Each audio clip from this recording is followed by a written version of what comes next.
All right, everyone. It is 10 a.m. Eastern Standard Time.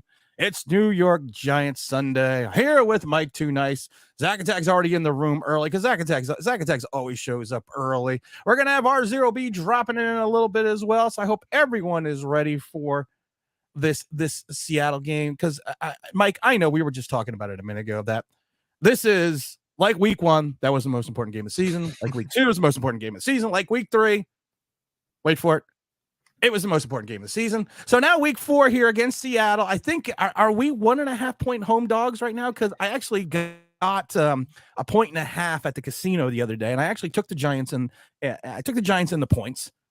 But are you what are you ready for in this game? Because Seattle, I think, was kind of a parallel to the Giant universe. Last year. Yeah, I don't know what to expect because last year didn't go too well. Obviously, in this matchup, the offense looked pretty putrid for the most part. But yeah, I could see a scenario where, yes, we finally start out well because we have 6 points in the first half the entire year. We finally start out well, but I could also see a scenario where they're sluggish and Seattle gets off to a 14-3 lead, and at that point to even come back from that, I don't know, because missing Saquon in a game like this, it sucks. I don't know how they're gonna have any type of run game. And I do believe Seattle has one of the best run defenses, on yards per carry wise so far. They're allowing less than 3 yards per carry. I think it's 2.9. So it's 2.9 they're allowing. Yeah. The problem is this: Carolina only rushed the ball 14 times last week. And they threw the ball 57. So last year Seattle's the bugaboo for Seattle. We got Mr. McCormick in the house. We got Blackbird McKnight always dropping in. Seattle's problem last year was stopping the run. Was one of their biggest concerns, and out of their front 7, I think the front 11, there's 7 new players that they've brought in. So they've changed the complexion of their run defense. Yeah. But right now, if you go through their injury report, half their secondary is hurt. And Jamal Adams, this is going to be his first game back since week 1 of last year. Yep. Yeah, no, they have a lot of guys out, possibly out. I didn't see their Saturday report, but I know looking at Friday, they had 3 corners on there, and at least for their sake, Tariq Woolen's going to play. But yeah, it looks like they have 3 stars. Zach Attack, who's the unofficial producer of the online Big Blue Show, sent me the updated report, and I don't know what the hell I did with it. And Zach, where's the report that you sent me? Zach, just type in who the people are that are hurt. We got Joe Reb saying good morning, Vietnam. Of course, that's the homage to Robin Williams. Yes, you're gonna find. Well, Mike, I've been on your channel before. You're gonna find out that being here is just no fun. Why not? I don't know. Ask the people that come in here and hate. We got Omega Supreme coming into the chat. He goes, "What's up, Tim? What's up, chat? Everything's going good." We got Jeff Newman coming in saying, "Timmy," and nice to see you, Mike, as well. Nice to see you. We got Taylor dropping in saying, "Let's see if the Giants actually quarterback the team to a win. I expect them to bottle Jones up and tell him to throw it if you dare." Now that's the question. That is the $1 billion question. I did a video the other day that I said you have to unrelease the Kraken for Daniel Jones because of the fact that their secondary is so banged up. You got Jamal Adams coming in who hasn't played in over a year now. The run defense, to your point, has improved exponentially. Do the Giants? I'm going to ask you a question because I've always asked this question. I think Daniel Jones has issues, of course, but I think one of his biggest issues is his pre-snap reads, is the fact that he seems to come to the line, makes zero, and I could be totally wrong, but if you watch him, the difference between Eli, makes 0 adjustments and just runs the play. Mm-hmm. And there's certain plays that you were sitting there in the stands and they have 9 in the box, and it's a blitz, and it's why isn't he checking out? Have you noticed that? Yeah, there's been some times he's made adjustments, more so in the past. I feel like this year especially, we haven't seen that many, and as you said, we don't know 100% for sure, but you watch Eli for years and then watch Jones for years, and it's oh, well, this is a massive difference. So, yeah, I don't know. Maybe, is that how he's supposed to do it? I would assume not, because I know, the play, what's it called? The radio headset cuts off at 15 seconds on the play clock, I believe. So, it actually cuts off within 15 seconds. It also cuts off if he goes to the line early. It cuts off as he goes to the line. Mm-hmm. So this way, the upstairs can't be calling the pre-snap reads. Yeah, I do think it's one of his issues, though. Yeah, I would hope, by year 5, it would have been a lot better at this point, but it doesn't seem like there's been a whole lot of improvement in that area. So, yeah. I love that. By year 5, by year 5, we were hoping he was going to be. What was your thought process when they gave him the 160 million? Now, I know technically it's not 160 million, it's more like 84, and technically it's more like now 87 because of the fact that they kicked the can down the road for the additional cap space in 2025. I mean, what was your thought process when they gave Daniel Jones 160 million dollars? Felt a little dead inside, No, but like I had you on a few weeks before the contract got accepted, and like we went over the entire thing and how you don't want last year to be fool's gold and just actually do the rebuild the right way. And yeah, I would have much preferred to go a much cheaper route and sign a Brissett or they would never sign Baker Mayfield, but there's someone like that, like just some quarterback where it's a stopgap type of guy. Last year seemed like a bit fluky, and as you always say, the ball bounced their way every single time. They were great in one-score games, and now you see that the ball's not bouncing their way. Like every ball that gets tipped in the air seems like an interception. Like the Saquon twice, and last year, all those plays hit the ground harmlessly, or right. They hands of a wide receiver. The same thing with the certain interceptions and things on defense last year. The ball when he popped up, it just seemed like Tay Crowder or somebody was there to pick it off. Mm-hmm. And this year, it's just harmlessly falling to the ground. This is a good question though with Mr. McCormick. When we lose this game, and we don't know we're going to lose. We're going to talk about that. Do we start looking at a college quarterback? I think Shane's already scouting the start of the college season. But do you? You are the Giants GM. You are now, let's say you're now 1-3. You have a killer part of the schedule coming up. We talked about it before. You'd be potentially, if you lose tonight, you could potentially be 1-6, 1-7. I mean, do you start? And you have Jones on the hook for a huge cap number next year.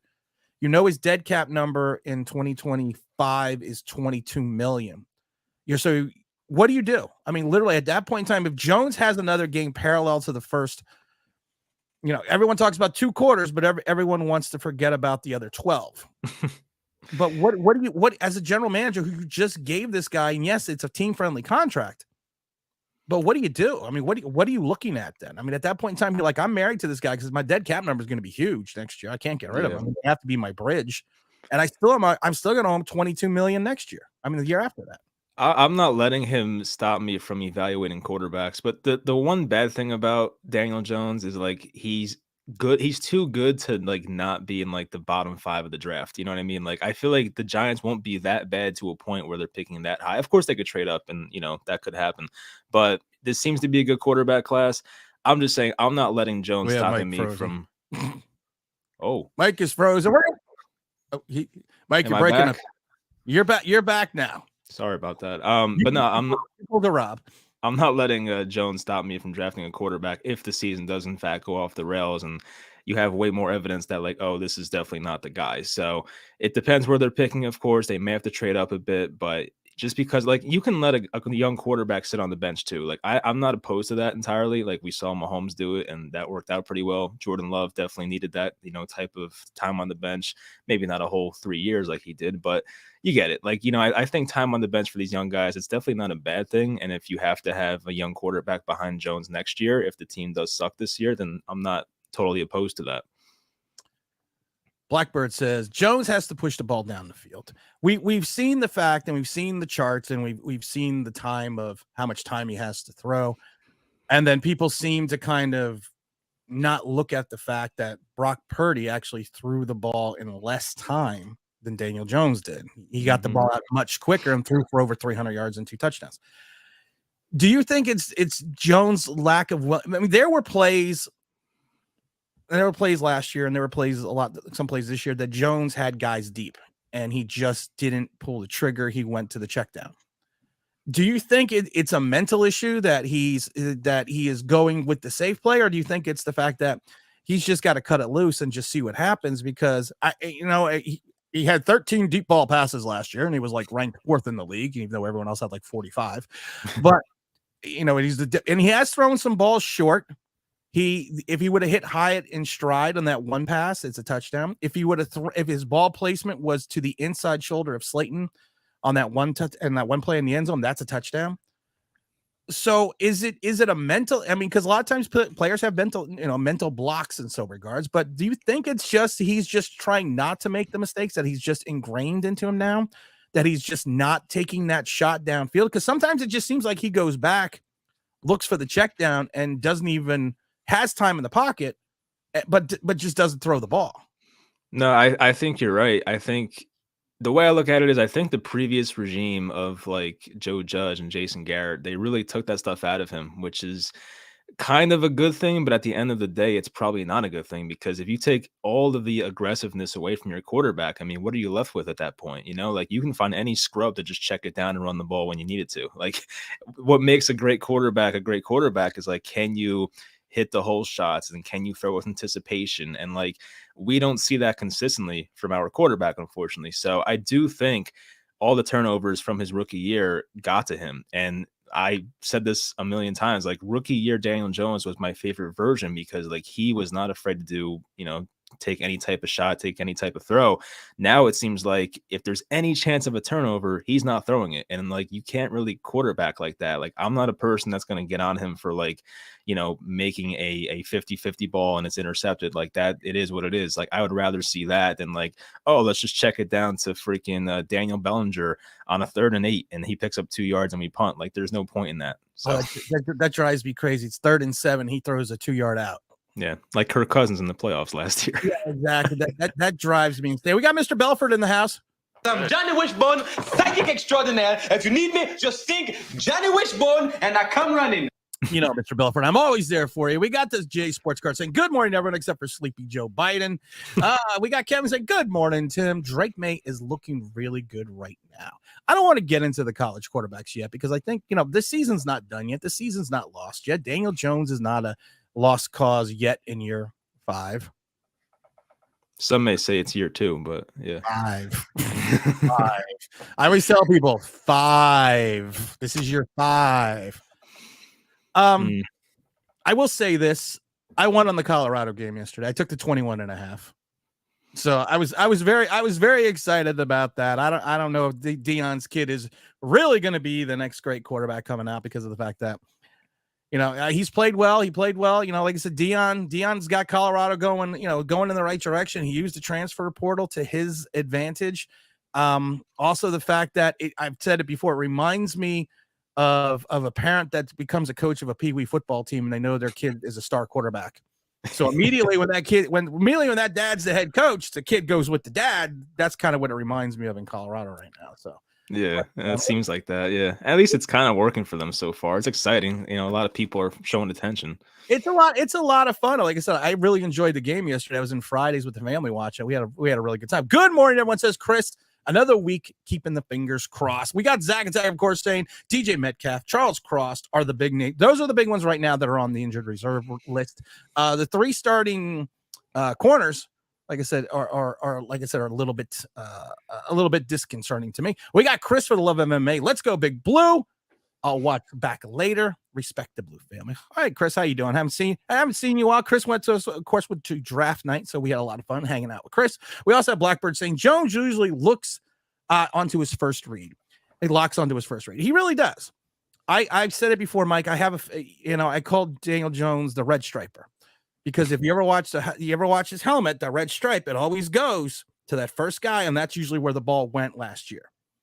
And it wasn't that difficult to figure out. Do you think that the Giants can get someone behind the Seattle D? Now, I'm not saying if Jones can throw the ball, but do you think with this wide receiving core that the Giants can get somebody behind that secondary?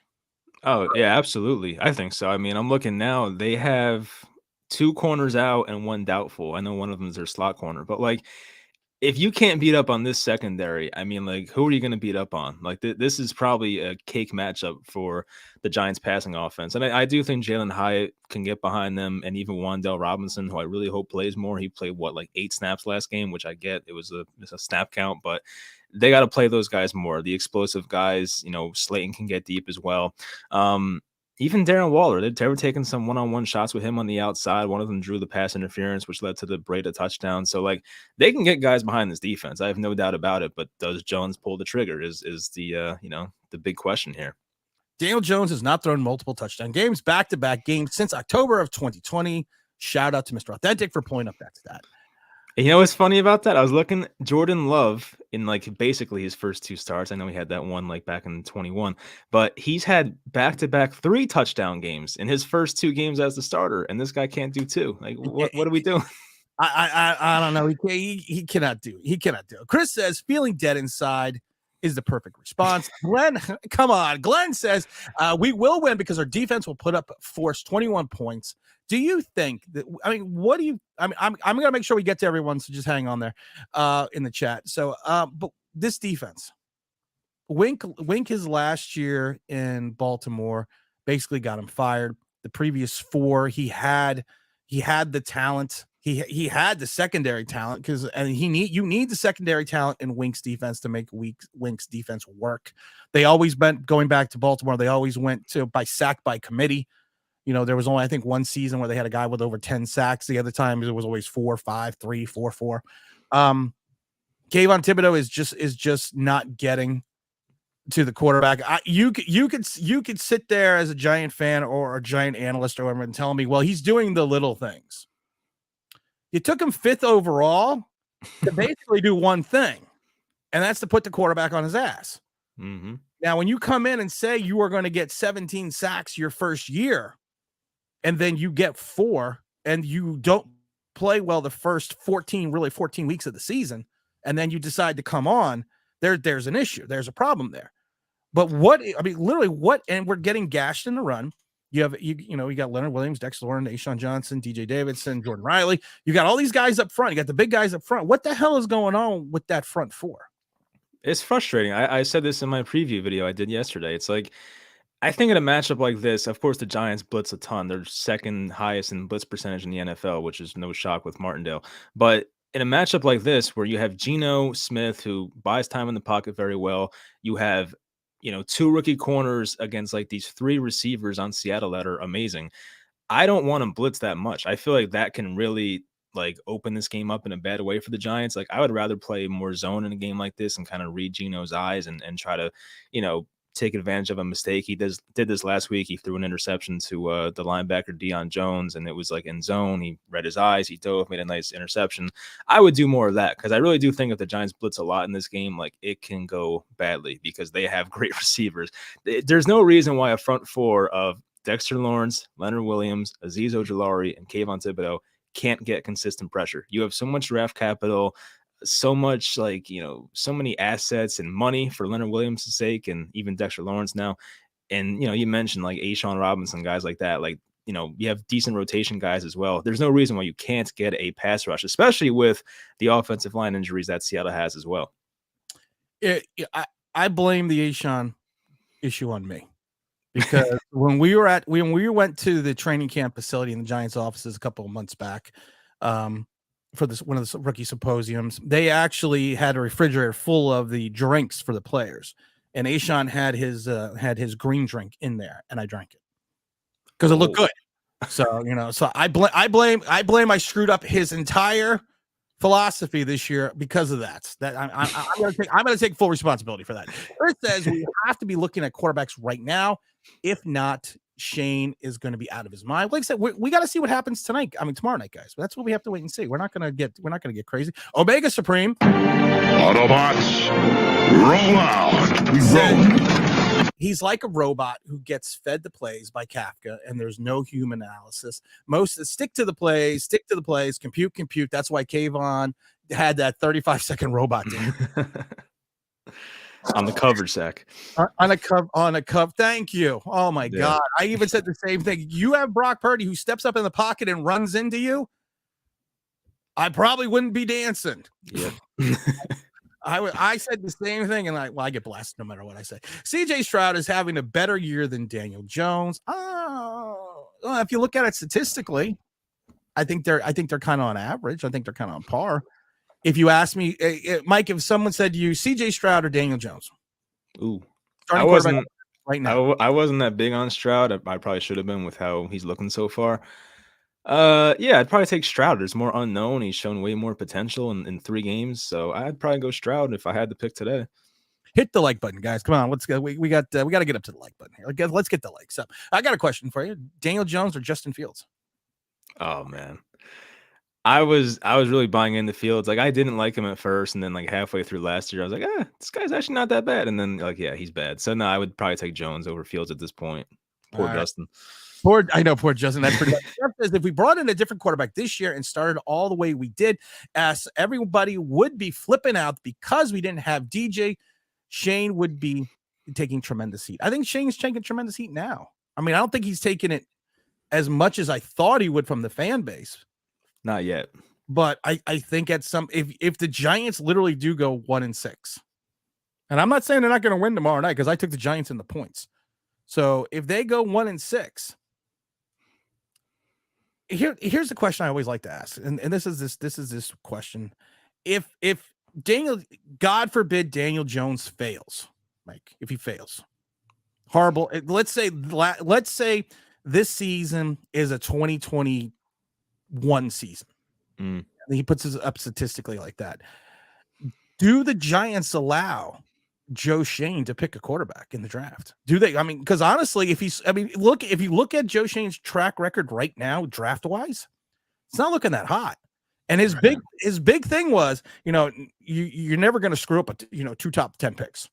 I was like, wow, you potentially have, and all he's done, if we're going to be 100% honest, is sign Dave Gettleman players, and people are like, what a great fucking signing. Did you see him sign Dexter Lawrence? He was a steal. I remember that. Yeah. He was a steal.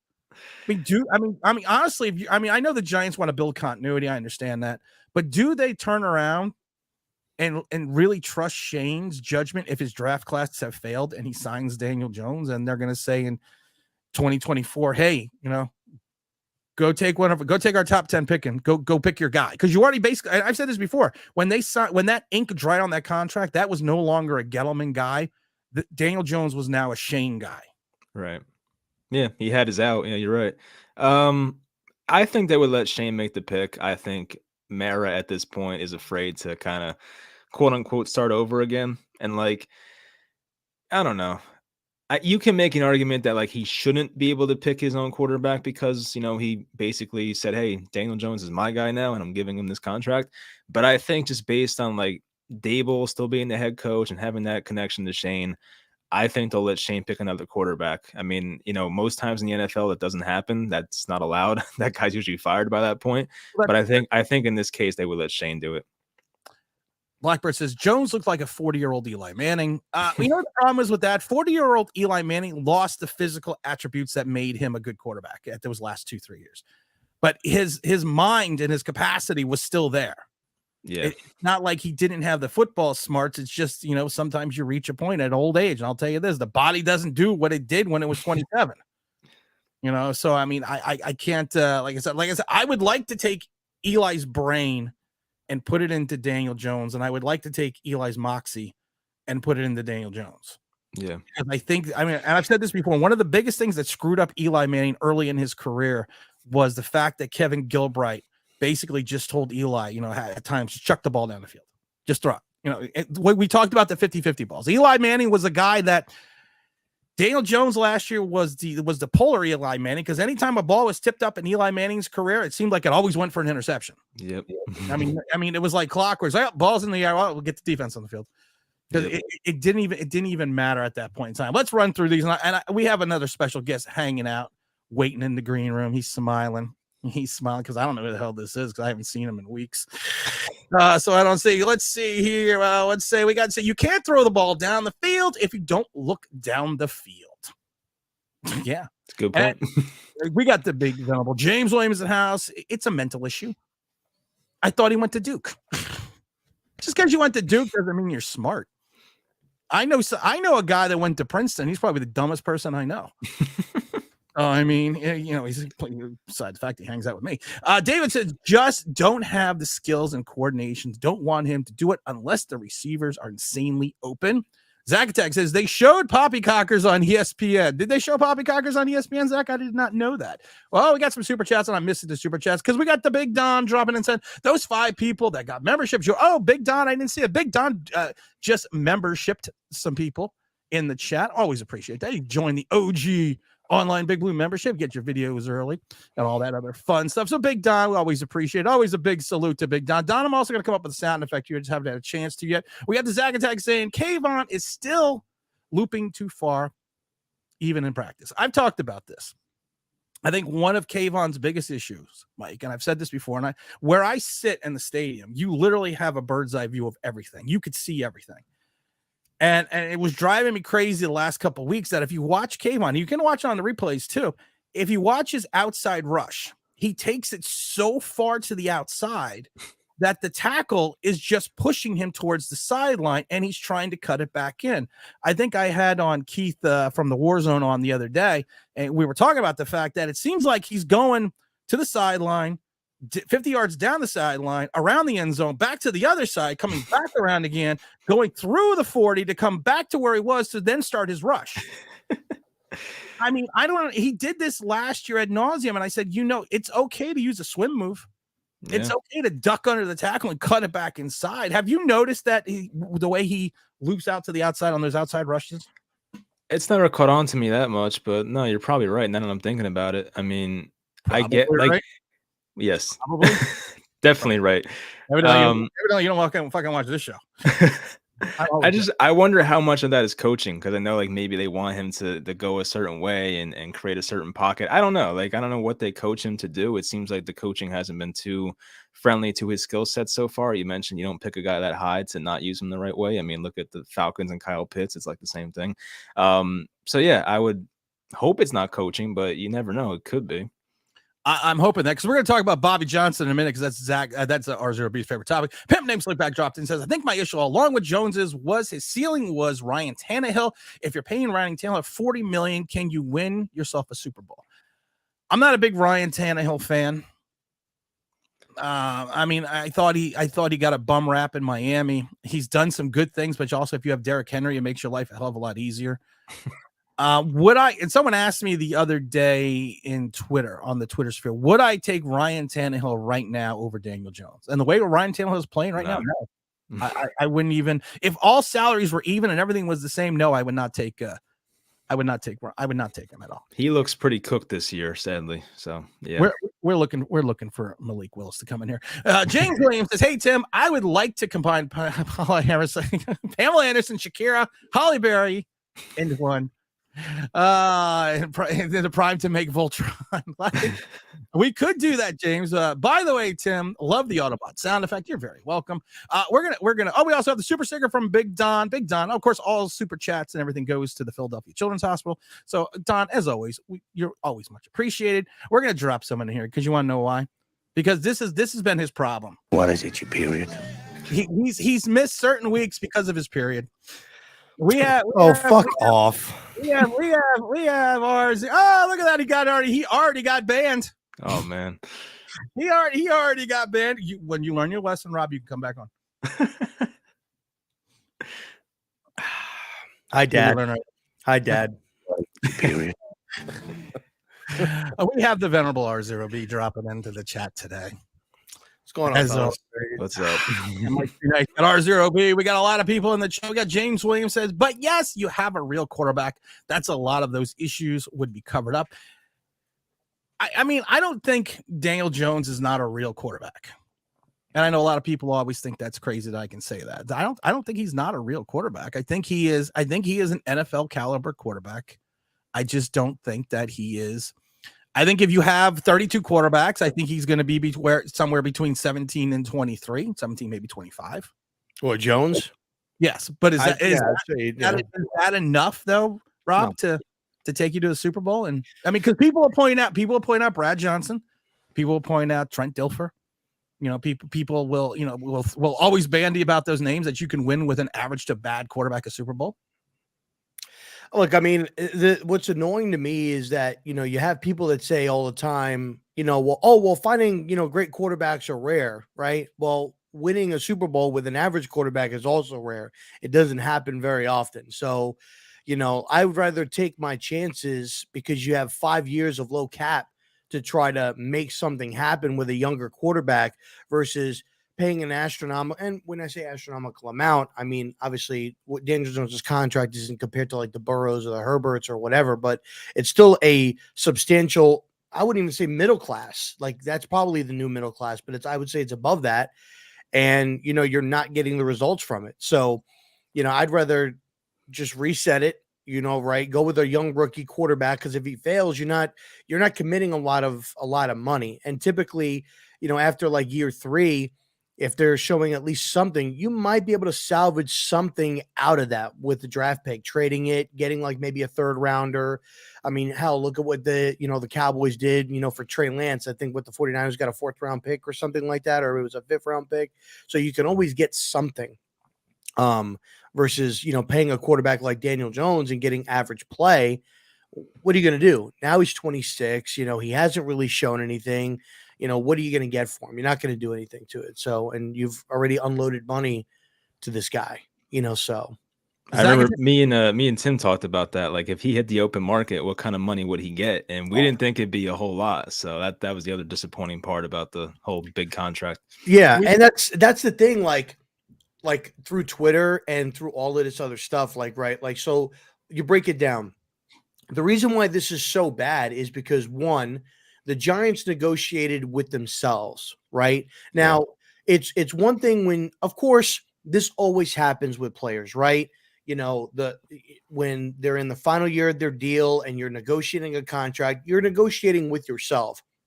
But typically, those players, given the position, have proven themselves worthy and are a part of the upper echelon of that position group throughout the course of the National Football League. Right? The Barkleys, stuff like that. The Wallers, maybe, right?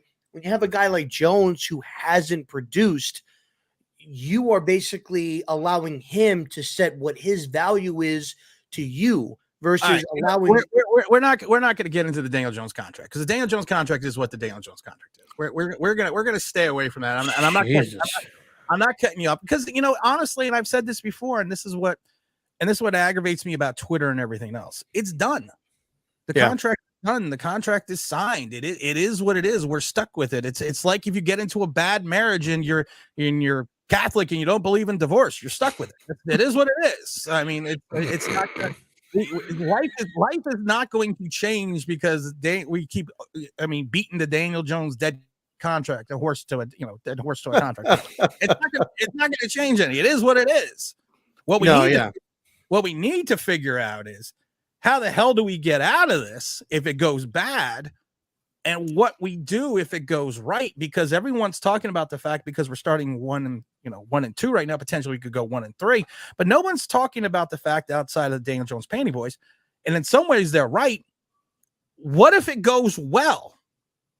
What if Daniel Jones somehow the switch flips on tomorrow and he throws for 500 yards, 6 touchdowns, and he goes on a streak? Hey, Tim. What year is Daniel Jones in? 5. I mean, we're waiting 5 years for that switch to turn on. But let's just think about that for a moment, because if that happens, you then have a different conversation. Your conversation is then, what do we do because we are underpaying Daniel Jones? So right now, to me, the value of the Daniel Jones contract doesn't matter because the Zach Attack's point, we have the highest blitz rate and the lowest sack rate. That has nothing to do with Daniel Jones's contract. Right now, we have 2 rookie corners. One's playing okay. The other one at times, and Trey Hawkins is getting twisted around. That has nothing to do with the Jones contract. Can I rebuttal to that? Sure. It could also be the point that the quarterback isn't sustaining drives and the defense is burnt out by going out onto the field. No, the defense isn't playing that well to be burned out. Well, I mean, but I'm saying when you're always on the field, the defense isn't playing that well. The defense is not like sitting there. The problem is if you want to talk about the defense, Mike, how many 3-and-outs did we have in Arizona? Probably almost every drive in the first half, right? No, 3 on the defense. How many 3-and-outs? Probably not till the fourth quarter or late third at earliest. They had 2 in the fourth quarter. Yeah. That has nothing to do. We were playing again, and I know we had a good game against Washington, but we were playing against an astronaut. We weren't playing against, we weren't playing against Joe Montana in his prime. We were playing versus an astronaut. I literally heard somebody say we were playing against Ryan Shazier at quarterback. Oh man. They kind of does look alike. They kind of do look alike, honestly. They really do.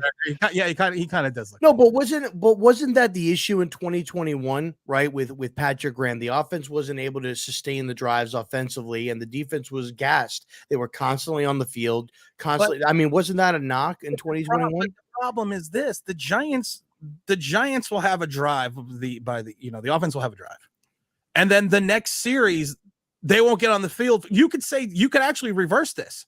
It's the fact that the Giants defense cannot get off the field that is not allowing the offense to have any continuity and then have some type of cohesiveness because of the fact that they are on the field. So it's not enough because the Giants defense is on the field for 7-8 minutes.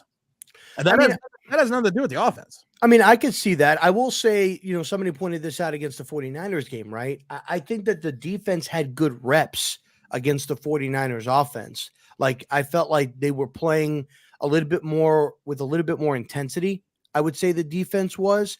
It was really just those 3rd and longs that were fucking killing us. 3rd and 12, 3rd and 15, 3rd and 16. Like, the defense, I felt, was not the reason why. I mean, be careful when I say this. It's Daniel Jones. Gentlemen, what brings me to the next point. Don't smoke crack. The defense wasn't one of the reasons we lost. Are you trying to make up for 3 weeks of me not being here? No, I'm just proving the point. The defense. Gentlemen, what brings me to my next point. Don't smoke crack. That PSA is for everyone out there and all the young kids. Anytime you think the defense who doesn't get off the field on 3rd down isn't part of this problem, please lay off the crack. Thank you. I mean, but when they did get off the field with the offense too. Well, if you look at Arizona when they got off the field, they scored. Oh my God. We got the pimp named Slickback coming in with Supercat saying those quarterbacks, of course, were all-time great quarterbacks. We have James Williams Rockman saying Ryan Tannehill is looking at Malik Willis in practice like it's actually Dennis Quaid, not Randy Quaid. Randy Quaid is the one that went crazy. Looking at Jamie Foxx on any given Sunday. Gotta get to work. You gotta play the Willie Beeman. Yes. Come on. My name is Willie. I keep the ladies screaming and all my friends got screaming. You can defeat me, your dream. You gotta do the whole play. Daniel Jones needs that kind of swag. Daniel Jones, Mike. He looks like Lloyd Christmas. Daniel Jones, though, Mike, had an interview in front. Did you see his interview in front of his locker? I think I saw this. Yeah. Oh, when they asked him about the Niners. Yeah. Well, here let's play the let's play the interview here so we can because I want to talk about the fact that you were talking about swagger and they were basically talking. This is the one where they're basically talking to him about the 49ers and his contract and everything else and how they were the 49ers basically came out and said they had no respect for Daniel Jones. They thought they knew exactly what Daniel Jones was going to do, that all he was going to do was check down. And Zach, could you actually Zach, if you're out there, can you tweet DM me that link again? I lost it. I want to talk about that, but we'll talk about that in a minute. But he basically, the 49ers came out and said, and a lot of people, it was always the anonymous source, but then you had some people that tagged their name to it, Mike, that basically said, $40 million for this. This is we knew what he was going to do. It's almost like we're now I know that a lot of times you talk about division in the locker room. I know that you worry that, you hope people are professional enough that are not going to get upset that someone's getting this contract. But when you have outside sources from a team that you just played, basically saying, hey, listen, your quarterback's $40 million trash. What do you do? Let's be honest. That's what they said. What do you do? What do you do as an organ? I mean, how do you as a offense? How do you as a quarterback? How do you as an organization? I know Shane always says I'm blocking out all the noises from the outside. I don't hear it. Got my headphones on. Oh, they hear it. They do. What do you do though? What do you do when you hear something like that? I mean, what is your? I mean, you're Shane. You're sitting there.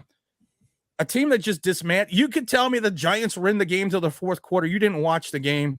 It was like the Philadelphia game, the last game of the season, when we're like, well, we're almost won. No, Philadelphia was. I was at that game. They were just cruising. They were in complete control. But what do you? I mean, really, what's your thought process if you're Joe Schoen, that your big signing, and you have Xavier McKinney, who you basically said, I'm not giving the contract to now because we're going to wait. I mean, do you? I mean, what is running through your mind at this point in time? I mean, between the McKinney quotes and between the 49ers defense quotes, I mean, it's kind of like there's nothing positive you can say about this. Like, I wonder if Joe Schoen has any type of like regret at this point. I mean, maybe it's too early for that, but when you saw him in the booth in the San Francisco game, it was like that was a rough look on his face. So I don't know how he feels about it. There's not much you can do. As you said earlier, it is what it is. We have to look forward, but like, I wonder if there's regret so far. I don't know. Bro, you see like some of those pictures that go on Twitter, like with Joe Schoen up in the box, like the way he's looking. Bro, he looks pissed. He looks pissed. He looks disappointed. And look, you can't, obviously you're never going to know. He's never going to come out and actually physically say it, right? Because that's not professional. But it's like when you make the investments that you make and you look like this, it like, you got to be upset, whether it's a coaching issue, whether it's a talent issue. You know, I said this on the Twitter spaces, right? Like last year, we played a lot of low caliber teams that maybe we were on the same level with. And the coaching was able to compensate and stop the bleeding of the lack of talent on the roster.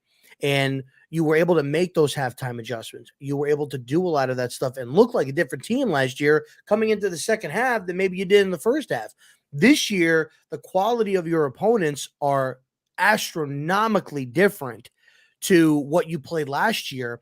And I hear people say, well, where are the halftime adjustments? Where are this? Where are that? What if they're making them and the talent is just not good enough to go up against the quality teams that we're playing? Prime example, you're not going to tell me we didn't make halftime adjustments against the Arizona Cardinals. That was a game that we would see last year.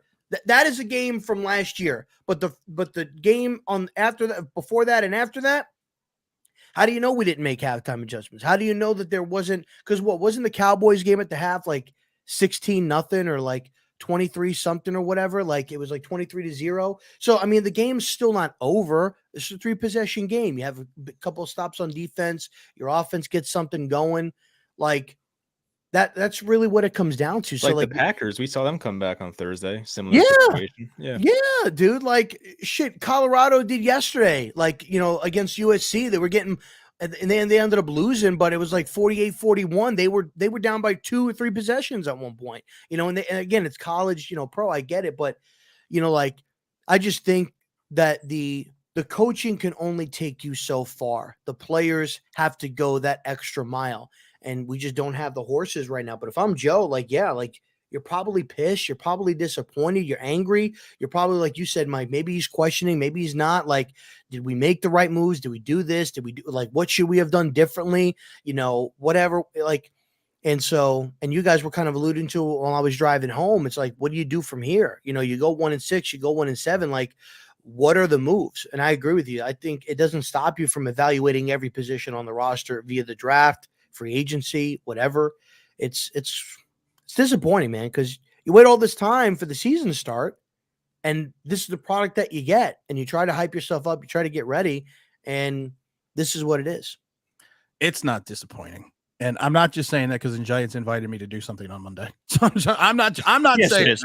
that. Yes, it is. A little bit. It's like 70% of it. Irish Rover comes out and says, good morning, Rob. Good morning, Tim. Good morning, Mike. Good morning, Big Blue. We got the Big Don dropping in the smiles. We got, what do we got here? The Scouts created a weak team. We're not going to get into, we're going to talk about this season. We're going to talk about the here. We're going to talk about the now, because this is what we have. Mm-hmm. And people are like, you know, because this is the kinder, gentler Tim. People are always like, you know, you're no longer talking about what happened, because it doesn't matter what happened. It's what we're doing right now. Mm-hmm. I mean, if Banks turns out to be a baller, great. If he turns out to be, you know, something else, that's great. But I can't talk about, you know, we should have drafted somebody else until I know what we have here. And then can we talk about my favorite coach?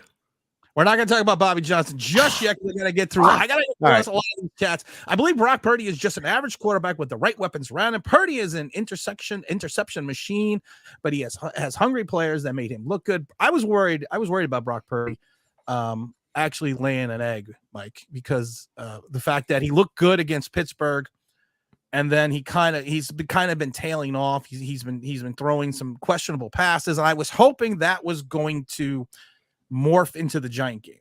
You think the elbow is bothering him a little bit, maybe, or it's sore?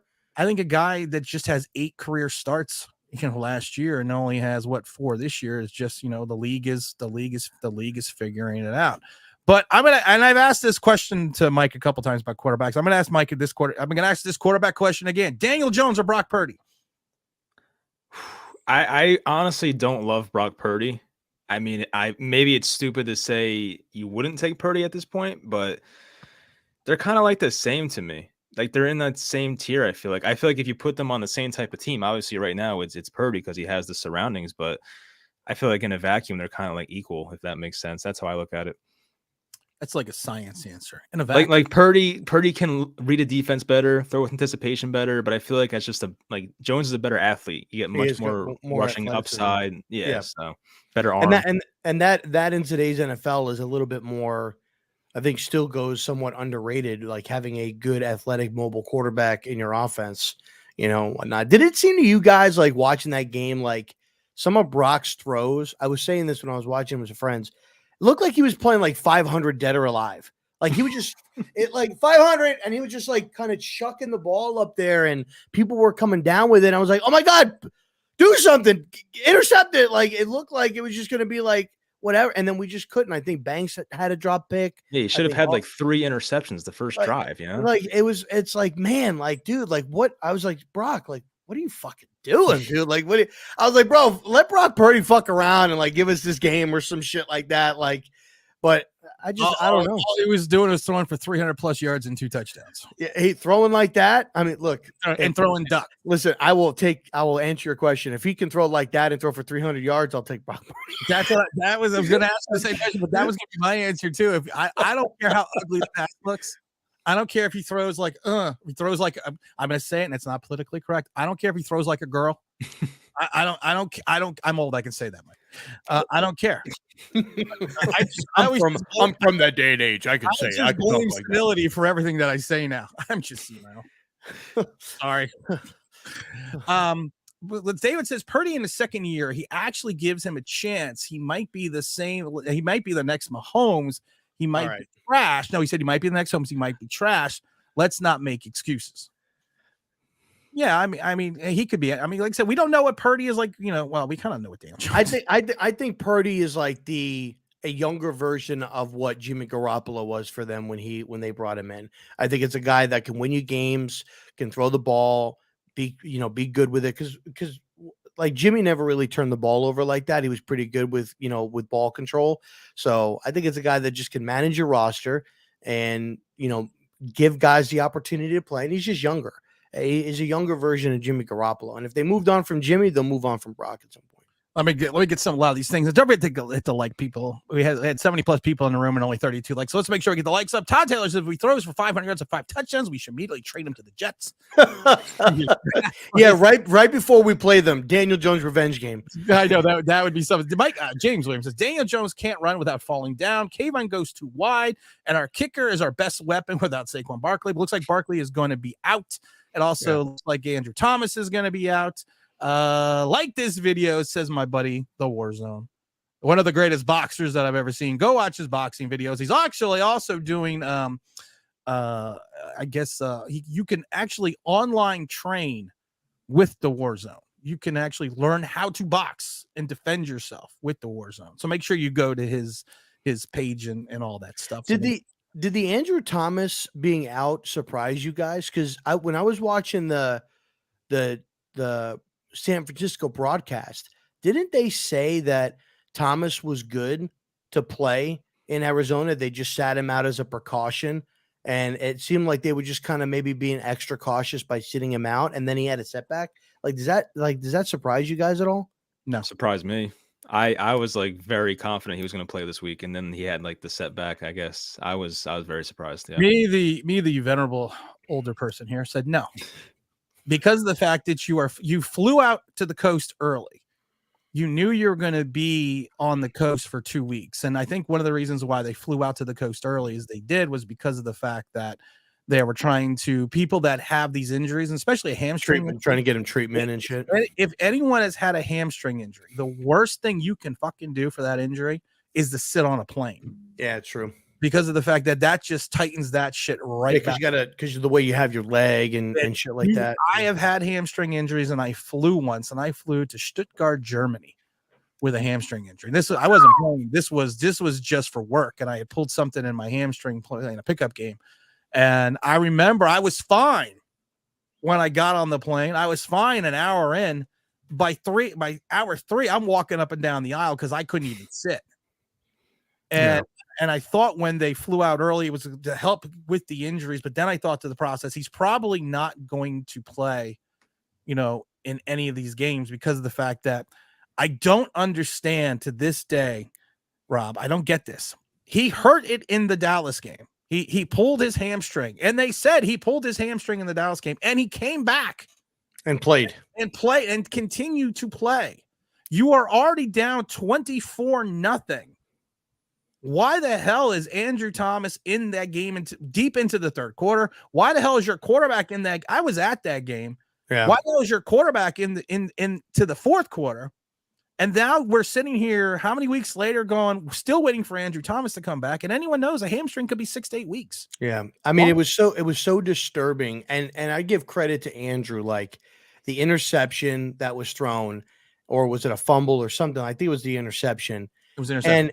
And he tried to sprint to get to that guy and literally just collapsed because he just could not go any further. Like, one, that says a lot about Andrew Thomas, who he is as a player, as a leader on this team, in the offensive line room, but just poor coaching by Brian Dable and the rest of the coaching staff to keep him in that game. They questioned that after the Monday night game. You questioned keeping Jones in there. Like, what happens if Jones and it's not like Jones was getting rocked by their second team guys. Was getting rocked. Like, what happens if you he just had a neck injury 2 years ago, for crying out loud. He got knocked senseless in Dallas 2 years ago, for crying out loud. Like, especially with the way he was getting hit, what we saw from Tua last year and all of this other stuff. Like, do you want to take that chance of the game that far out of reach and having your quarterback just get pummeled? I mean, it's only week 1, Daves. It's week 1. Like, the game is over. You have 16 more games. This is a good point by David, Mike. Don't forget Arizona had, I don't think it's 5. I think it was 3. 5 false starts, giving them 3rd and long in that fourth quarter. They had back-to-back, I remember, at one point. He's not wrong. And like I said, defense talks about the 3 and outs, but we don't talk about we're not and I've always said this before, you got to put stuff into context. You just can't make a blanket statement that, well, the Giants had, finally got their 3 and outs. But then you also look at the fact, and David, you're right, I forgot all about this. They had back-to-back false start penalties. So was it the Giants defense that got them off the field? Or was the Arizona's shooting himself in the foot? Was the lack of execution by Arizona's offensive line that helped the Giants propel? And if you look at the following week, because they played Dallas the very next week, I think Arizona really cleaned up their penalties in that game. I don't think they had a lot of penalties in that game. And granted, people want to say, like, here, if we're gonna, if people are gonna say, oh, it's Arizona or whatever, then I'm not gonna give credit to Dallas for them having a bad game. At the end of the day, they played one of the best defenses in football. Micah Parsons was on the field. It's not like he caught off the field. And you had a guy and I brought this up, like Josh Dobbs right now has 87 passing attempts. He's got 57 or 67 completions for 549 yards, 2 touchdowns, no interceptions. And he put up back-to-back games of 28 points, but we're averaging 14.6 points per game. And he looked comfortable in the Dallas game. Like, he didn't look flustered. He looked, again, he's not flashy but he looked calm. he didn't get rattled. When DJ plays, like he looked rattled in that game, like where he just didn't know what to do.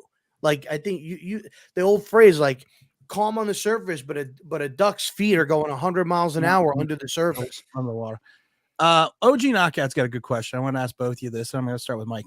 And I've said this before because I've called Daniel Jones one drive Danny all the time because he always has one good drive a game. And I always hope that it's not the first drive of the game. I always hope maybe it's in third or fourth quarter, that it's in crunch time. I mean, Mike, I see this. I know a lot of other people see this. Do you think that OG Knockout is right? And if so, why does, and if, like I said, this has been going back for like 3 years. This isn't something new. I mean, I've noticed it all the time. I'm like, he's got his 12-play, 8-minute drive, where he looks like that he is Patrick Mahomes. And then he comes out and like he did against the Texans and the Bears last year, then he can't do anything. It looks like the whole wheels falls off the bus. Is this again something that is just the fact that he's putting it together mentally for one drive, or is this something that you have noticed, or just I've noticed this last year, especially. It came up a lot last year. Before that, I didn't notice it, like in 2021 or 20, but last year it was like, oh, but this is a trend at this point. I mean, this year it hasn't really happened yet. I mean, maybe the first drive in the Dallas games, like the one time they got effed up by one good drive. Yeah, like they just kind of shot themselves in the foot that drive, but. He had a great half in Arizona. We'll give him that. And then did he have a great drive against San Francisco? There was the one like short punt and then like the Darren Waller play with the pass interference, which is like, is that like a real drive? I don't know. So it hasn't happened yet this year, but last year it was definitely noticeable. Yeah.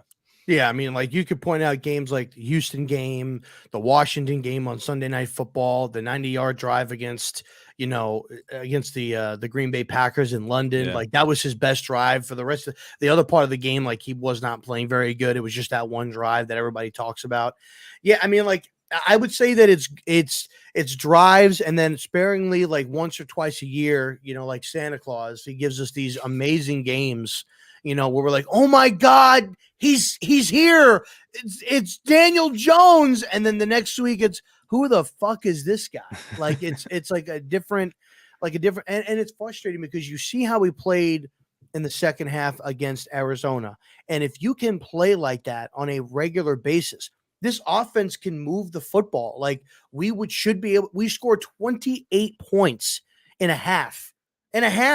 Like, I don't think we've scored any points in the first quarter so far this season, but if you can play like that, like, okay, you can do something this year, right?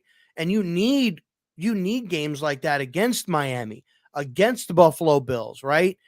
Imagine that second half is a second half against the Bills, Josh Allen, him going blow for blow, like, pause. I say that all the time. Like, I'd love to see that on Sunday Night Football. And then you have that great half, and then you follow it up with like barely 120 yards passing against the 49ers. It's like, man, like, so I don't know what it is. It's disappointing. It's very, very disappointing that you can't get consistency.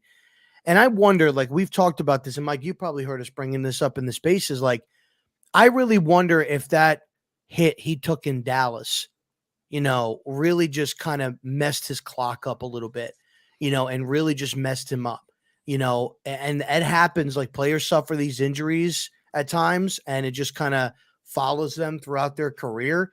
Because he was playing good football that up to that point, like he was playing good football up to that game. And then after that, he missed like 4 weeks. But then after that, it went downhill. And so I wonder if that hit that he took in Dallas, I just kind of messed his clock up a little bit, and he just plays a little bit more timid than normal. That happened to Eli. Eli in 2016 took a bad hit against Washington, and I feel like he wasn't trying to take the same hits he used to. I think it was Chris Baker or something. Well, like body slammed him. You got to be fair though. Eli was like 57 years old. Yeah. No, it's true. Yeah. You got to remember the hit he took against the Jets in preseason, where they bloodied his head and everything like that. Remember the hit that Eli took his rookie season against Philadelphia, where I think it was Jeremy Trotter, where he didn't even see him, and Trotter laid him out. I thought he killed him. I was like, great. We drafted this. We traded. I think it was Trotter. Yeah, we It was just welcome to the NFL moment. I mean, he bro. literally got destroyed. I thought he split him in half, dude. He So got did I. speared. I was like, oh God, dude. And then holy he comes shit. back at the end of the season and wins that game at the end of the season to give the Giants that hope. But I don't think Jones, because Jones was having problems before the Dallas game. Not 2 seasons prior to that game, he was having problems. It's not like I think one hit, because then you could say, and I've said this before, everyone's got a plan until you get punched in the mouth. Then your plan changes immediately. Once you take that first good crack to the mouth, then everything goes to hell. And I've said this with Jones. I've noticed this with the Bosa hit. As soon as he took that hit from Bosa, the whole complexion of that offense changed, because of the fact that almost to the point, it seemed like, okay, I've taken that, and I've said this before with Daniel Jones. You want to get to Daniel Jones. You want to rattle Daniel Jones. The first thing you do, and everyone says, well, it doesn't make any sense because that's what you always do. No, you put the rush directly in Daniel Jones's face. You do a Tom Brady. Tom Brady whiffed in those 2 Super Bowls against the Giants because the Giants kept hitting him, hit him repeatedly, and kept the rush directly in front of him. So not only does he have to look down and worry about the rush, but while he's looking downfield, he's also in the back of his mind is, I'm going to take a big shot from Strahan or Umanura or Tuck or somebody else. And I thought, when Jones took the Bosa hit, that just took the life out of Jones and out of the offense. Because I'm not saying he's playing scared. I'm not saying he's playing timid. But he don't want to get hit. But I'm not saying he doesn't want to get hit. But if you ever played, Mike, have you ever played high school or college football? No. Okay. If I will tell you this, and I played defense in both high school and college, and I will tell you this, and I've gotten rocked by tight ends before. I actually did not, and I always laugh because when I used to teach Pop Warner and Pee Wee football, I always tell people, you always keep your head on a swivel, you always keep it up, you don't lead with your head with your tackle, you lead with your shoulder and you go in. Well, I was watching a crossing pattern, and I saw the running back coming out of the backfield, running the crossing pattern in the middle of the field. I saw it, but I wasn't paying attention to the tight end. I didn't even see the tight end, and the tight end rocked me. I mean, go back to the LT. He gave me the snot bubbler. I mean, I got up, and literally my helmet was one way, but snot coming out my nose. Did he give you a wet willy? He should have. He probably did at the same time too, because I thought I was unconscious at one point. And I will tell you this: I went out for 2 plays, and I came back. They ran a similar play, and unconsciously, I stopped short in the middle of the field, because I was looking for the tight end, and the running back just went right past me. Mm-hmm. And it was because of the fact that it was in my mind at that point in time. I don't want to do this. I don't want to get hit like that again. And and like I said, and it was just subconsciously. So what you're saying, you think he's alluding to look for the rush, even when the rush isn't there. I think at one point in time, and I think one of the problems, Mike, was the fact that, to Rob's point, I think that people will talk about the fact that he doesn't have enough time in the pocket, but then you look at it statistically that he stays in the pocket within the top 5 of most quarterbacks in the league. Time in the pocket. In the last couple of years, he's been in the top 5 time spent in the pocket, not throwing the ball. And I think to myself, I think back to my hit. The fact was, to Rob's point, I was waiting for it, and I was waiting for it to the point that I made myself gun shy. That I didn't even want. I literally stopped my play in the middle of the play, stopped what my assignment was, and looked for the tight end. And I don't know if you've seen that with Daniel Jones, but I've seen that a couple times where he takes that big shot. And I go back to like the Marcus Golden hit a couple of years ago. He took that shot again on Marcus Golden, that Arizona game, and everything just went downhill. I mean, I don't think he's afraid. I don't think he's got the fear, but I also think that I think he gets rattled. Are you trying to say he's seeing ghosts, Tim? Is that what you're saying? I guess that was damn you made. I guess that was damn normal references. That was the polite way to. He's seen Patrick Swayze. Right. That was the polite way to play. I mean, it could be. I mean, I'm not gonna discount that. I mean, his pocket presence at this point in his career is not what I wanted it to be. I was hoping, like, we've seen improvements from it, but yeah, there are times I feel like he kind of speeds up when he doesn't need to, when there is actual time to just stay in there and make a throw, and he's just like, oh God, gotta get out the pocket. So that kind of bothers me, but maybe it is from those hits. I don't know what the correlation is. I feel like that's only a question he could answer. I mean, you made the connection, it's definitely possible. So I don't know. Well, the problem is he's not on the show. Yeah, got to get him. That's why You're his biggest fan, so if anywhere, he's coming here. Listen, if he can go and spend some time with Kay Adams, by golly, Tim, he can spend some time with you. Oh yeah. Joe Rev said, we got to get to these chats. Joe Rev said, to be fair, the Space Cowboy did beat the Cowgirls. I did want to say this. I want to get everyone's quick opinion. And don't forget to hit the like button. Space Cowboy. I love that. That was a great reference. I had to That was great. That was great. I had to get to that one. And Rob, I mean, and I don't understand this, and maybe you explain it to me because you're in the spaces all the time. I'm only in there once in a while, so I don't get the full feedback. Why are Giant fans reveling in the fact that we lost to the Cowboys? The Cardinals beat them. We beat the Cowboys, but somehow that Cowboy loss now is better for the Giants because the Cardinals beat the Cowboys. Wouldn't it look worse for us that we couldn't beat the team that beat the Cowboys that crushed us? Well, when you're in the normal minded spaces, we don't talk like that. We understand where it's at. But when you're in the yellow brick road spaces, the Wizard of Oz spaces, where every day is a holiday, it may. I guess that means that the Cowboys aren't as good as they looked against us, and we just had an off day. And we've closed the gap again, and we can compete. And we'll find out sooner or later what that means, because we have to play them in a few weeks again. But yeah, I don't get the reference. Look, teams, players, they have bad games, they have off games. It's no real excuse. But people were forgetting, like, the head coach there was the defensive coordinator in Philadelphia that went against us, that went against Dallas. And they know how they like to play offense. Philly was able to, get after Dallas, defensively. Right now, he doesn't have the same horses, that Philadelphia has, but he knows how to play Dallas, and he knew how to play us. Right. So I think people overlook that. And that's why I think that, and look, Arizona, to be fair, and this is the last thing I'll say on the point that we can move it on. Like, I agree that I think Arizona is tanking, not figuratively. Like, I think that obviously the ownership is making it tough for them to win games by trying to move on from some big assets to acquire draft capital. But they're playing hard football. Like, they are playing tough. They're playing physical at the line of scrimmage.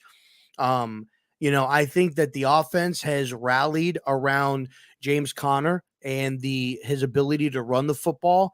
And I think that quietly they are behind Josh Dobbs and the confidence that he brings at the quarterback position, coming in there and playing. I think it's a fresh start for them, because maybe some of those guys don't really respect Kyler Murray and maybe how he carries himself. So when you have a guy like Josh, who the coaching staff and the players talk about it all the time, he comes in, he was barely there when he played us. He had only 6 practices, and he can stay calm. He can make the reads. He's playing the way that he's playing. You get teams, you get the guys to rally behind him. And I think Gannon's got this defense playing tough, playing strong. And hell, they played that way without Budda Baker, arguably maybe one of their best defensive players on their team without Budda Baker. So, they're playing tough. Speaking of the yellow brick road. Hey, kid. Oh, the wrong sound effect. I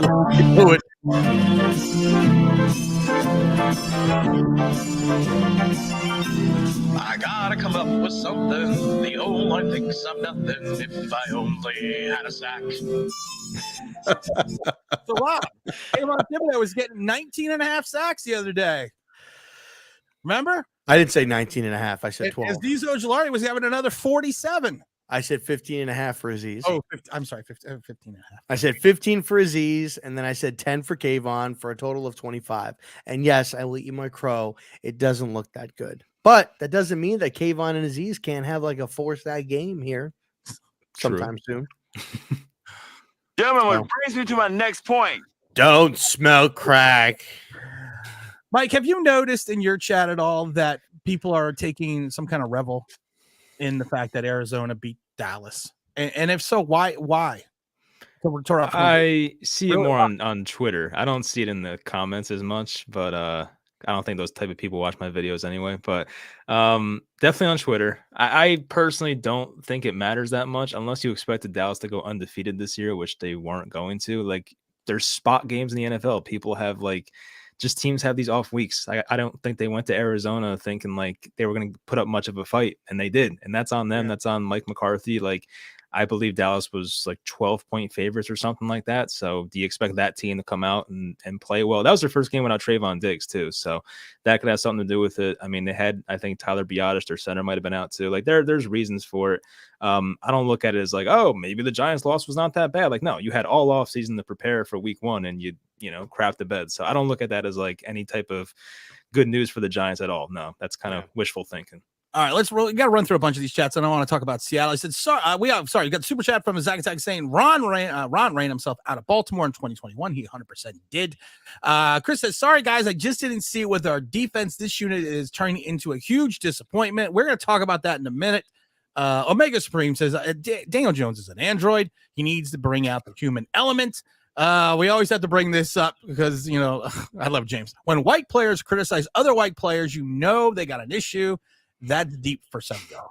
He's not wrong. We never shy away from race, and James knows that because James is my brother. But we'll talk about that in a little bit too. Rick also says you cut him after the season and move on and draft. We can't do that with Daniel Jones.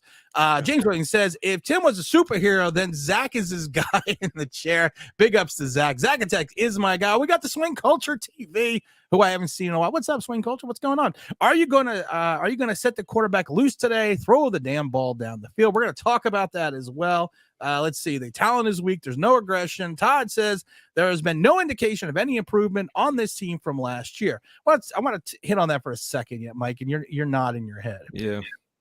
Is this team better or the same as 2022?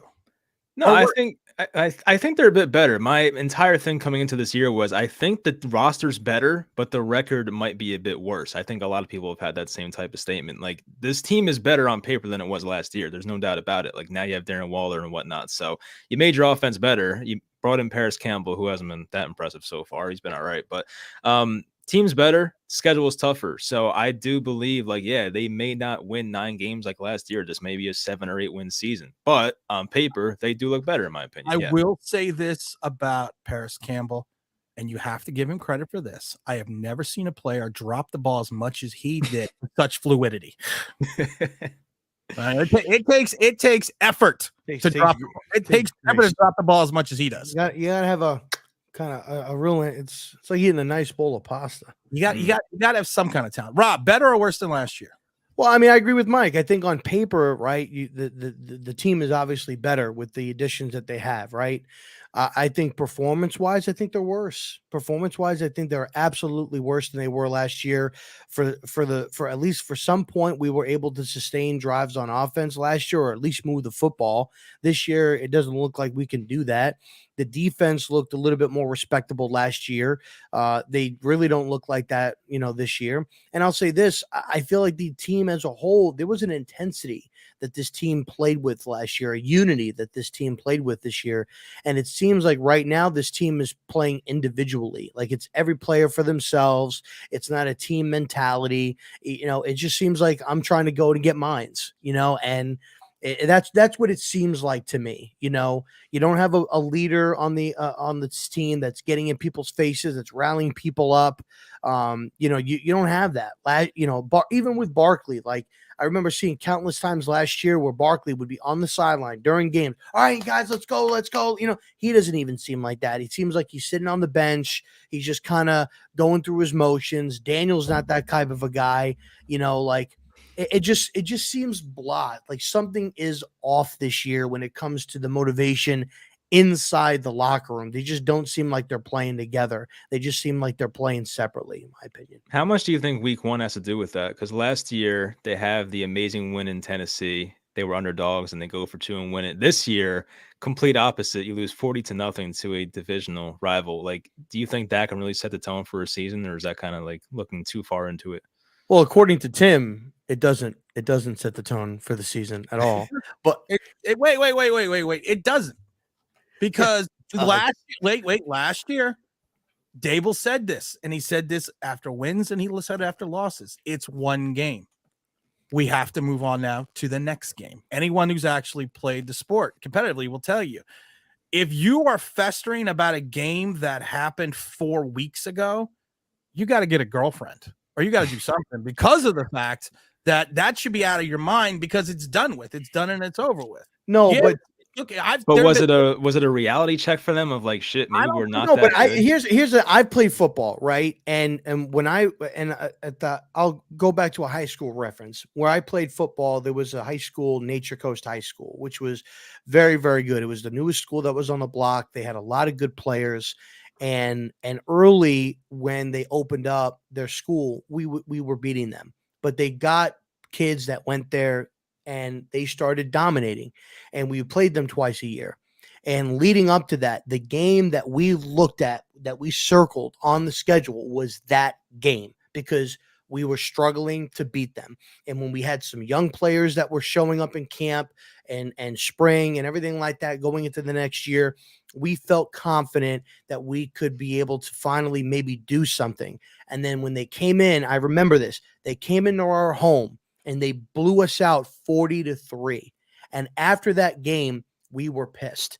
We were pissed. We didn't care about who was on the schedule the next week. We didn't care about any of that. Now, the coaches, they said, hey, we're on to the next week. They're this, because that's what the coaches need to do. But at the end of the day, players, there's a pride aspect into football. There is. And when you have guys like Dexter who say, I'm tired of the losing. I'm tired of losing. I want to win. You have a kid like Kayvon who came from Oregon, which is a winning program in the collegiate level. You have a guy like Aziz. What's your point? My point is that when you've been getting your ass kicked for years, and then you finally think that you've added some players, some dogs, right? I guarantee you that some of these players in the locker room think that Darren Waller's a dog. Like, oh man, we got a dog now in Darren Waller. We got Barkley back, right? Then you go out there and you get embarrassed week one. No, obviously mentally you have to move past it. But yes, I do think that affected them. I think that it affected them from a mental standpoint, because they're tired of losing. What happened week 2? Week 2, they carried over what they did fucking week 1. In the first half, they looked like shit. What do you mean? But what happened in week 2? Just out of curiosity, what happened? They won against a lesser team. But who beat Dallas? It doesn't matter. I don't give a shit about that. You sound like Twitter. No, but you sound like Twitter. Look, at the end of the day, like, the players don't give a shit that Arizona beat Dallas and they couldn't. The fact is they didn't. Your theory would have validity if they would have continued that loss in Arizona, if they would have continued that way they were playing in that first half. And then I would have said, yes, it bothered them. It threw them off their game, but they won. They came back and won. But they did. Like, in the first half, they were carrying over how they played in that first game. And then in the second half, look, they played the Giants. They fixed it. They played some good football. But I also think Arizona shot themselves in the foot with penalties. I think the offensive coordinator got a little bit too complacent. They still scored 28 points. I'm just saying, bro. I'm just telling you this. You can't, if you would have lost, yes, I would have said it could set the tone for the season, but you came back and won. Look, that week 2, and then you went into a meat grinder that's known as the 49ers, who is a championship caliber team.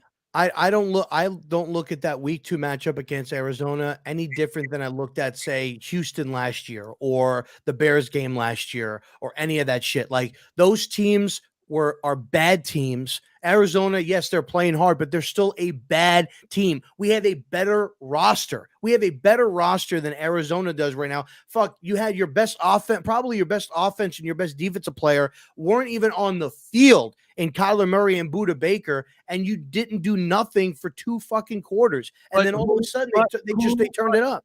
But who won the game? I don't give a shit who won the game. Who I have to mute him. Who won the game?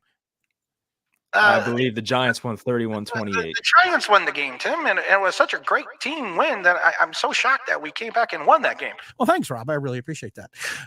Okay, moving on. Omega Supreme says, make sure you hit the like button. We need to get up to 40 likes. We stuck at 35. We had 70 plus 80 people in the room already. Swing Culture TV says, we have the horses. Your quarterback is a dink and dunk specialist. The 49ers came out and called him.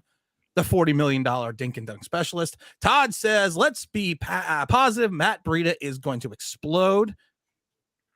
Explode what? Yeah, that's what I was going to say. What is Listen, I know, Todd, I know Matt because Matt went to Nature Coast High School. I watched him in high school. So I know Matt. Is he going to explode in a good way or a bad way? I mean, I don't know. I just want to ask that question because I don't know. Hopefully it's going to be a good way. Let's see. Marvin says nobody's talking about Joe Shane's draft pick from last year. It looked like a bust. Actually, Marvin, you missed the first hour because we did talk about Mike and I were talking about that. James says Rachel loves the hat. Of course, it's a great hat. Black Rifle Coffee, Pumpkin Spice Coffee is out right now for Black Rifle. If you want the greatest coffee in the world, veteran made, and the greatest gear in the world that I always wear, and you want some of the best coffee that you ever had out there, it's Black Rifle Coffee. Does that say fuck your sensitivity? Yes. Oh, wow. That's great. That's fucking great. I have a matching shirt too.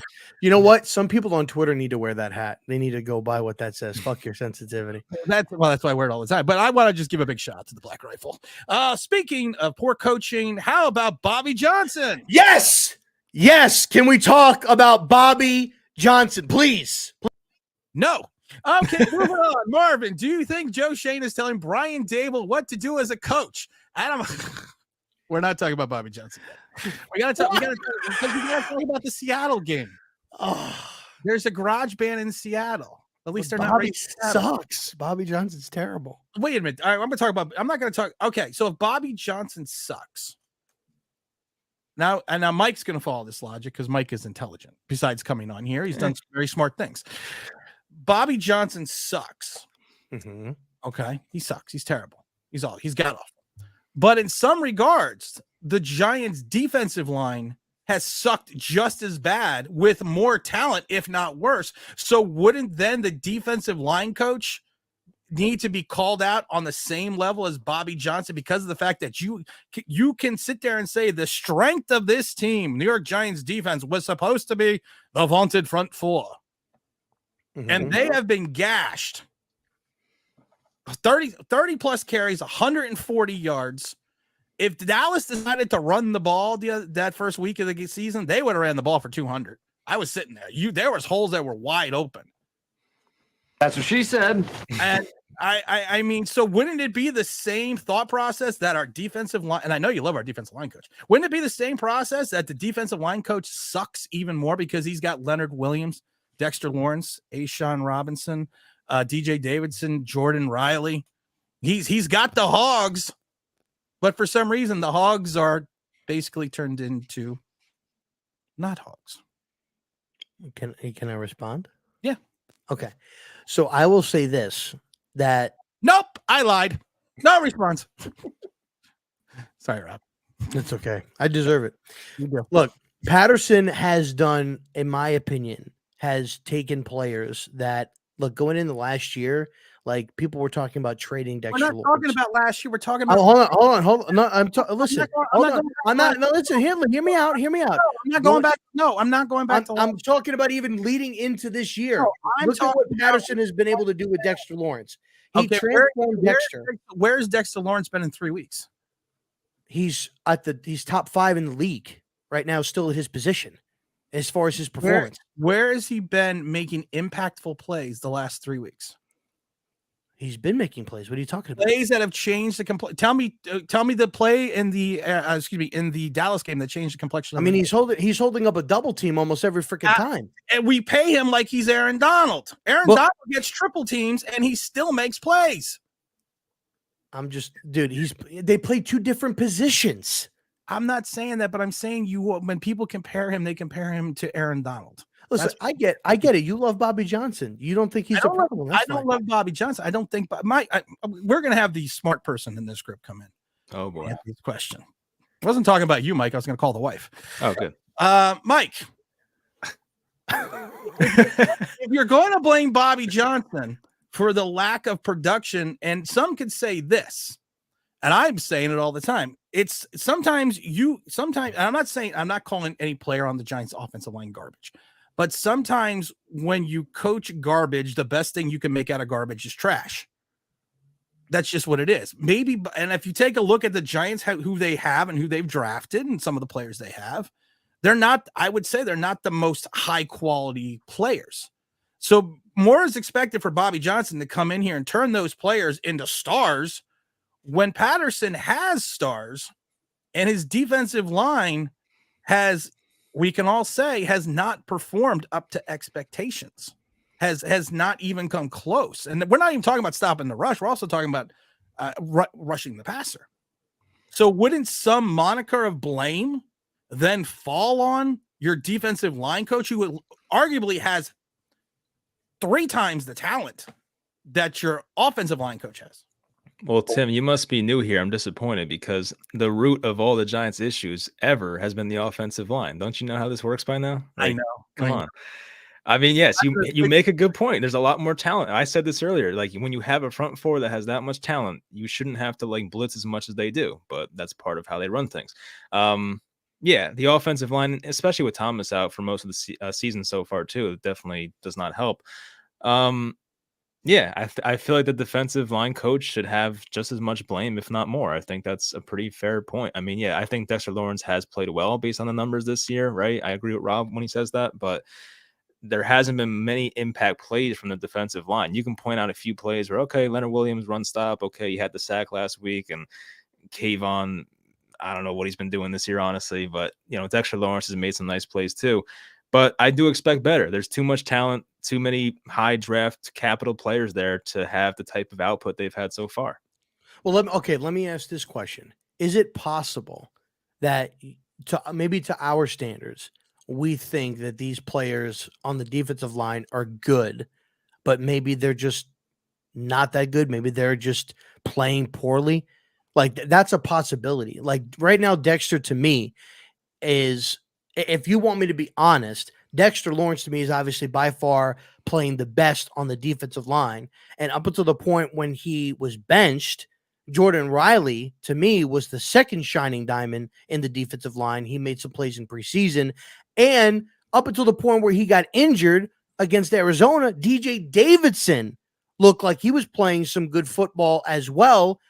And Leonard Williams finally came on against San Francisco.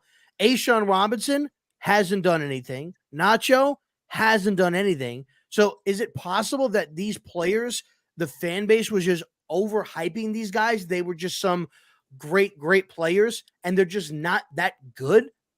They're just not those good of a players compared to the offensive line with Bobby Johnson. Andrew was what Andrew was prior to Bobby getting there. And your job, when you look at a guy like Evan Neal, and we talk about this in the spaces, Evan Neal was not a bad lineman in Alabama. He was one of the best tackles at the collegiate level. And now he looks bad. Evan Neal coming at, let's be fair, Evan Neal coming out of college. Every scouting report, and I actually on the show, I read an actual scouting report about Evan Neal, all said the same thing. Issue with speed rushers, will be a road paver, but he lacks the footwork, the speed, and the coordination and the hand placement to handle the outside speed rush. These are, and you can go Google it. These are all scouting reports on Evan. No, Neal. I saw them. That those are going to be his problems. And here's the thing about coaching. You can coach so much. You can coach. And that's why people all of a sudden are saying, well, we're going to move him to guard. Eric Flowers, the situation, we're going to move him to guard and everything's going to be fine. You can coach so much but if you don't have the physical attributes to make the adjustment, footwork can help you increase your ability to get out of your stance and be able to handle the speed rush. That can happen. Hand placement can do the same thing. One of the other biggest things about Evan Neal is, and this has been going back to college, that he plays too upright at times. And then he also has a tendency to lean too forward into his stance, which everyone knows that's a bad thing. These are bad things. And this is something that he's been doing since college. This isn't something that all of a sudden, and these are, again, all in scouting reports. These aren't things that all of a sudden are just come up in the pros. No, I get all that. And I agree. Wait, I'm about to agree with you, so be quiet. Okay. I agree with you. Coaching in the NFL can help alleviate a lot of these issues or some of these issues. But the problem is this. if you just don't have the footwork, if you just don't have the speed, if you just don't understand leverage and hand placement, it doesn't matter how much someone coaches you up. You're still going to be bad at it. And I think using Evan Neal as an example, when coming out of college, his biggest issues were the fact that he couldn't handle the speed rush, is something that you can only coach to a point. Glowinski is what Glowinski was. Everyone thought, and I said the same thing, I worried that Glowinski became a product of the Indianapolis Colts blocking scheme. Oh, yeah. That he didn't play. He was surrounded by great players when he was there. Before he came to Indianapolis, he was hard, and he became a okay pro because of the fact that it was the scheme that they ran in Indianapolis. I said the same thing with Nate Solder. Nate Solder, huge bust with the Giants, very good with the Patriots. The Patriots. They were the Patriots. Very good with the Patriots. But, and yes, I'm saying that wrong intentionally now, people. I'm not having a stroke. But he came here, and the blocking scheme totally different. It didn't matter how much you coached him up. He was a product of the scheme that they ran. Same thing with Bredesen. Bredesen, I think, is an okay pro. But you've already gotten Ben Bredesen to where he is at his career. He's not going to be coached up any differently because of the fact that he is what he is. They are what we thought we were. And then you're going to talk about the young guys. I already see this coming because I see the smoke coming out of Rob's ears. You're going to talk about all the young guys that are coming in. And again, the young guys may have talent, but there's been plenty. We've been waiting for Matt from Connecticut to become something now for 4 years. Oh, well, I think Matt sucks. But I'm saying this, we've heard for years that it's the coaching, it's this, so we bring in all different coaches. He's still the same product. It's still the fact that while he is bulked up, he still has this slenderness to him that is never going to allow him to really dominate at that left tackle position or the right tackle position, because of the fact that even though you bulk up, it does not mean you have gained strength, because there is strength and there is football strength. Mm-hmm. There is strength that plays to the ability of your position, and he is never going to have that. But we've had to hear for 4 years how he's going to be that way, and he's had multitudes of different coaches. So the point is this: yes, your coach can help you get better, but if you already are what you are, and Patterson, Lewinsky, they are what they are. You're not going to get them any better. Andrew Thomas is already an all-pro. You're not going to get him any better. Evan Neal came out of college with the moniker of the fact that he can't handle the speed rush. And you have two other guys that were taken later in the draft outside of JMS who's played well at times, in that center position. But also the center position, you can hide a lot of deficiencies also in that center position. I'm not saying JMS has deficiencies, but I'm just saying. But I get what you're saying. You have 4 guys on the line that already are what they are. And then you have rookies coming in, and one of those guys is scouted by saying he can't handle the rush. And then we're shocked. We're stunned. What the fuck happened? He just went out. But the thing is like, though, with all of those deficiencies that you mentioned, which I agree with, I saw the scouting report. I agree with that, right? Evan Neal was still being ranked as a top 10 pick in the draft with all of those things. Right now, based off of a year and 4 games of play, he's not a top 10 pick. And I think if you were using his game tape now and he was entering into the draft right now, he maybe is a later round, first round pick. He's not a top 10 pick right now. So, and that's just based off of his performance. So to me, that is a knock on the line. The other thing too, and Sal, shout out to Sal, he brings this up all the time. When he was with Buffalo, they had a guy that was there, that Wyatt Teller, who his rookie year played very, very good for his rookie year. Then Bobby Johnson comes in, and they bring in a bunch of veterans, and Bobby Johnson says, I can't work with this guy. He doesn't have what it takes. They trade him to the Browns. He goes with Bill Callahan, and he is an all-pro, and he's been an all-pro since he got there. And the Buffalo Bills offensive line was struggling and has been middle of the ground. They've been averaging ranked about between 23 and 26. Now, maybe the Giants can get there, right? 23 to 26. I think we're ranked 29 right now or 30th right now. So it's pretty low. And 23 to 26 is not far off. But you need good quality line play. The difference is when you look at the players, you can have a 26th ranked offensive line, but see that, okay, Thomas, right now, we have a 26th ranked offensive line, but you could tell Thomas is very good. Like, you could tell Thomas is very good. JMS, when you look at him in the small sample size that we've played, I think he's going to be a good football player. He makes a lot of great plays so far. He's going to go through his growing pains as a rookie, but he looks good. Neal, nothing. Izudu, nothing. I'm actually excited to see McKeithen, that they named McKeithen the starting right guard going forward, because in training camp and in preseason, he was the only fucking lineman that wasn't getting fucking rotated around. And guess what? He's playing right guard. That's what he was playing in training camp. That's what he was playing in preseason. And he's not a world beater, but he looks better, if not as good as Mark Lewinsky. And that's saying something, because that's his second year in the league and he didn't even play last year. So that looks good to me. Josh Izudu, and I'll give maybe Bobby credit for this, Josh looks better at tackle than he does guard. He looks better. He looks better at tackle. Wait, you gave credit Bobby Johnson? Listen, I will give people flowers when I need to give people flowers. You gave him. But, wait a minute, hold on. Okay, go. Sorry. But look, at the end of the day, when you look at Bobby's track record with Buffalo, then coming here, it's not very good. When you look at Patterson's track record from Minnesota and coming here, it's good. He took a guy in Danielle Hunter, and I love his interview.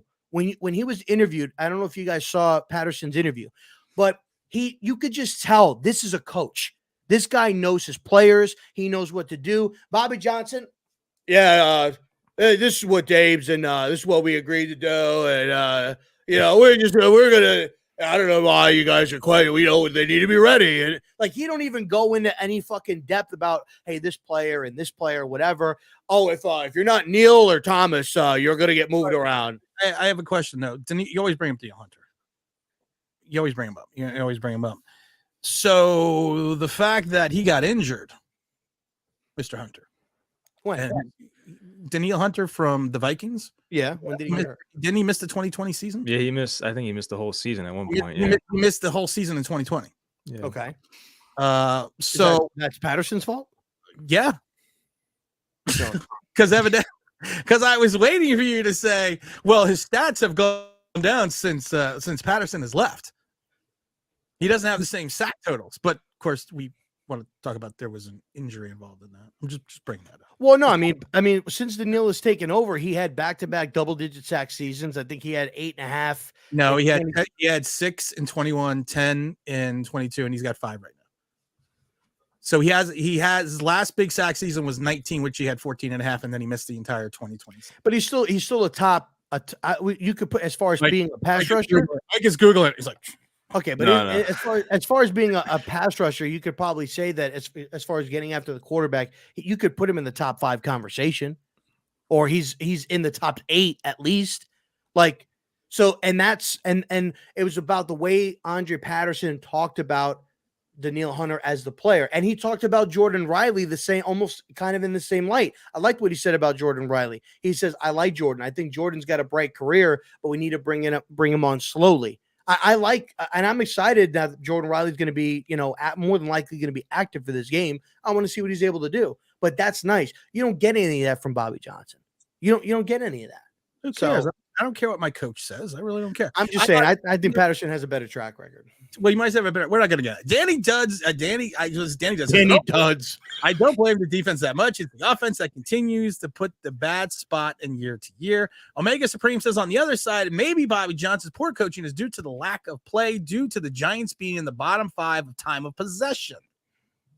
Mike, any validity to that statement? And I've talked about this before, especially with the offense. If offense is different than defense, offense, you kind of really need to build almost a continuity. You kind of always, you kind of have to get into a rhythm. And defense is you're always attacking, but offense is kind of like the ballet, where if you're not in the proper rhythm, if you don't have, a cohesiveness, that yes, you can go 3 and out multitudes of time. But the other thing is, if your defense doesn't get you on the field, how can you even consider to build any type of continuity with your offense? Yeah, I think both parties are a bit guilty here. I mean, the offense obviously can sustain plenty of more drives. I think the Giants probably have one of the highest 3 and out rates in the NFL so far offensively. And like defensively, yeah, there's been time. We saw the San Francisco game, 3rd and 18, whatever, the screen to Deebo Samuel and a bunch of other 3rd and longs that got converted. Tackling. Yeah, exactly. So I think both are at fault. I would wish that the offense would kind of stay on the field more, because that would obviously just make the defense lives made much easier.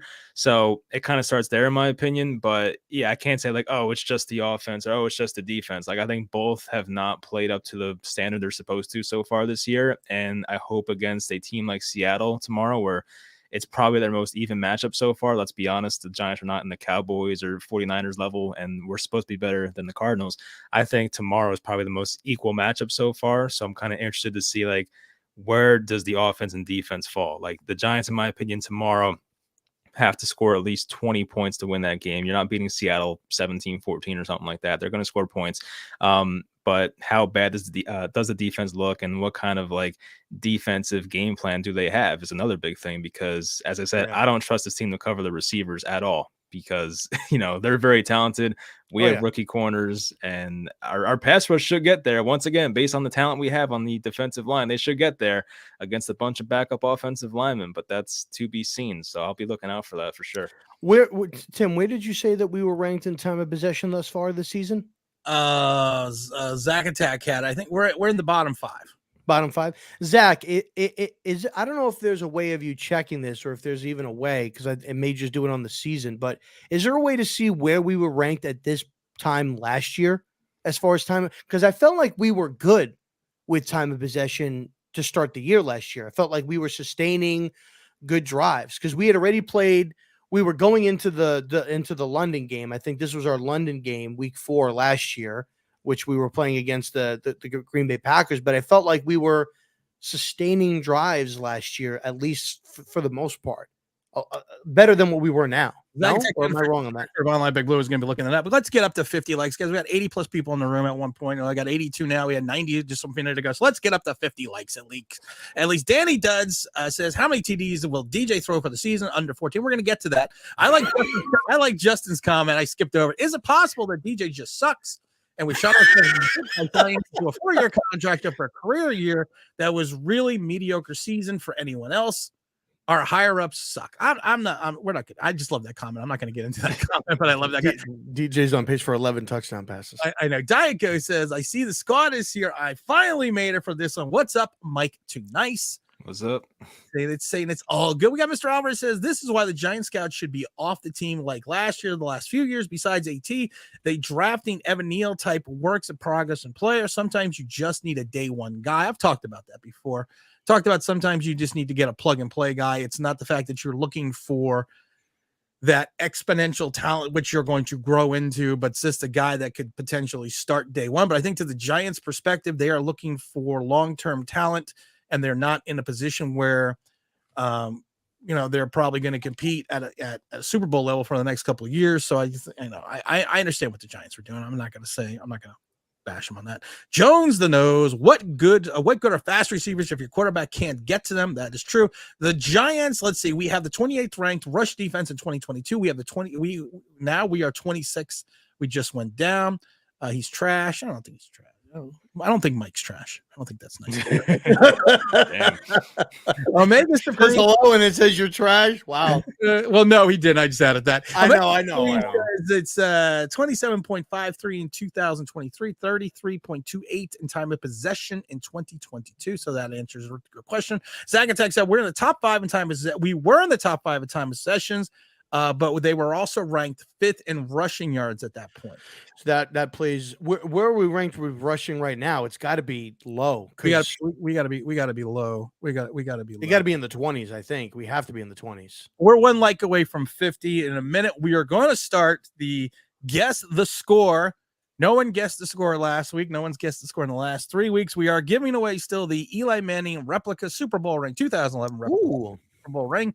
If you guessed the score last year. Oh, and we also are going to throw in, I forgot we did this live. We're also going to throw in the 1986 New York Giants, Denver Bronco, New York Giants patch from the Super Bowl, along with the ring, if you can give us the correct score of the game. We only had one winner last year. So hopefully we can get a couple winners this year because I'd like to get this. Zach says we are ranked 28th in offense right now. Rushing offense. That is horrible. That's not good. It's believable though, definitely.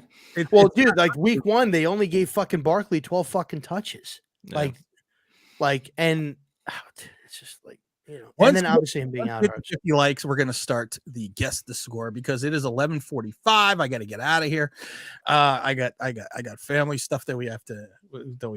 So let's get to 50 likes. We're at 49. We're probably gonna sit at 49 now for like an hour. What I know it's an off topic, but what for me it's 12 p.m. What 12 p.m. game are you guys probably going to be watching? I think for me it's going to be the Bills Dolphins game. I want to see that game. Oh yeah, it's got to be the answer. I'm low key intrigued with the Rams and the Colts. I feel like that might be a bit of a shootout, and I like AR of course. So is AR back? Is AR back playing? He's back. Yes. Yeah, I might have to put that game up too because I want to see him play. I'm not watching anything. I'm going out. Giants aren't playing. Oh, Giants, you suck. Giants, listen, it's 77 degrees. You're going Monday, right? You're going to the game Monday, right? Yes. It's I'll talk more about that because I'm going to be doing something there. I'll talk more about that maybe later in the week. Later in the week tomorrow. We will talk about that. We're not at 50 likes, and I'm tired of waiting. So let's get started here. I already got people saying in the chat what their score is. We're going to start with and of course, Mike, you are able to. You said you're a guest today. You are able to win the prize as well. What is your score for Monday Night Football? Giants Seattle Seahawks. all right. Don't hate me, but I'm picking. Give me Seattle 27-20. Okay, we evidently had some technical. a giant content. Yes, it wasn't me. Yes. Yeah, there we go. Dashing and Hampson and Debonair always. I'm sorry. You broke up there, Mike. Yeah. Having some technical difficulties. We had some technical difficulties. What was your score again? I don't know what to say. So you were saying Seattle what? Seattle by what? 27-20. 27-20. We got Joe Rev coming in at for the hat. He's going 10-24 Seattle. No, you're not getting my other hat. We have Randy coming in going 21-20 Giants. We got Big David dropping in 27-17 Seattle. Unfortunately, Jeff is coming in at 27-23 G-Man. We got Mr. McCormick coming in at 24-10. We got To Protect and Serve coming in 28-10 Giants. Zag Attack with the fact that the Giants have 21. The Giants have 21, but Seattle will have 31. It's a pull away. Hello, Mrs. Rob. Hi. How's everything going? What's your score guess? What's your score guess for Monday night? Oh. 28-7. Wait. 28-7 who? 28-7 who? We have a question. They have a question. You have a question. The chat wants to know, how the hell do you put up with Rob? How do you put up with me? I have no idea. That was actually my question. Oh, sorry. I don't know how I do it. You are a saint. So she says 28-7 Seahawks. 28-7 Seahawks. James Williams says, Tim is, and I'll be drinking beer. Tim, I all know Tim is. And I are drinking beer. Okay. I love you, James. We'll have to figure that one out later. Omega Supreme comes back and said, my money on the green zone roulette table 2024 Seattle. We also have Mr. Belfort coming in. Seahawks 20, Giants a bag of chips. We got Randy saying, hello, Mrs. R0B. Hello, family. Justin's coming in at Giants. Let's see, Seattle 31, Giants 21. I think right now I'm seeing a pattern. And we're gonna do this for another 2 minutes. So make sure you get your scores in. And of course, you can put in multiple scores. That is all right. But guys, I'm seeing a pattern here. If I took a poll, and I don't know how to make a poll, but if I took a poll, it looks like people are looking that it's Seattle. You would be correct. You would be correct there, sir. I know. I said on my show with Pest, I picked the Giants, but I'm going to give my realistic prediction here. I think it's going to be 34-13 Seattle. Ooh. Wow. Even I'm not going that way. Justin says 31 Seattle, Giants 21. Zach Attack says Tim will be starting at left guard. Yes, they let the cat out of the bag. Joe Red said it's going to be 40-0 Hawks. Are we talking in Seahawks or are we talking Atlanta Hawks? because I could see that. Mr. Cornick says, drinking game one shots every moment. Chris Collinsworth says, here's a guy.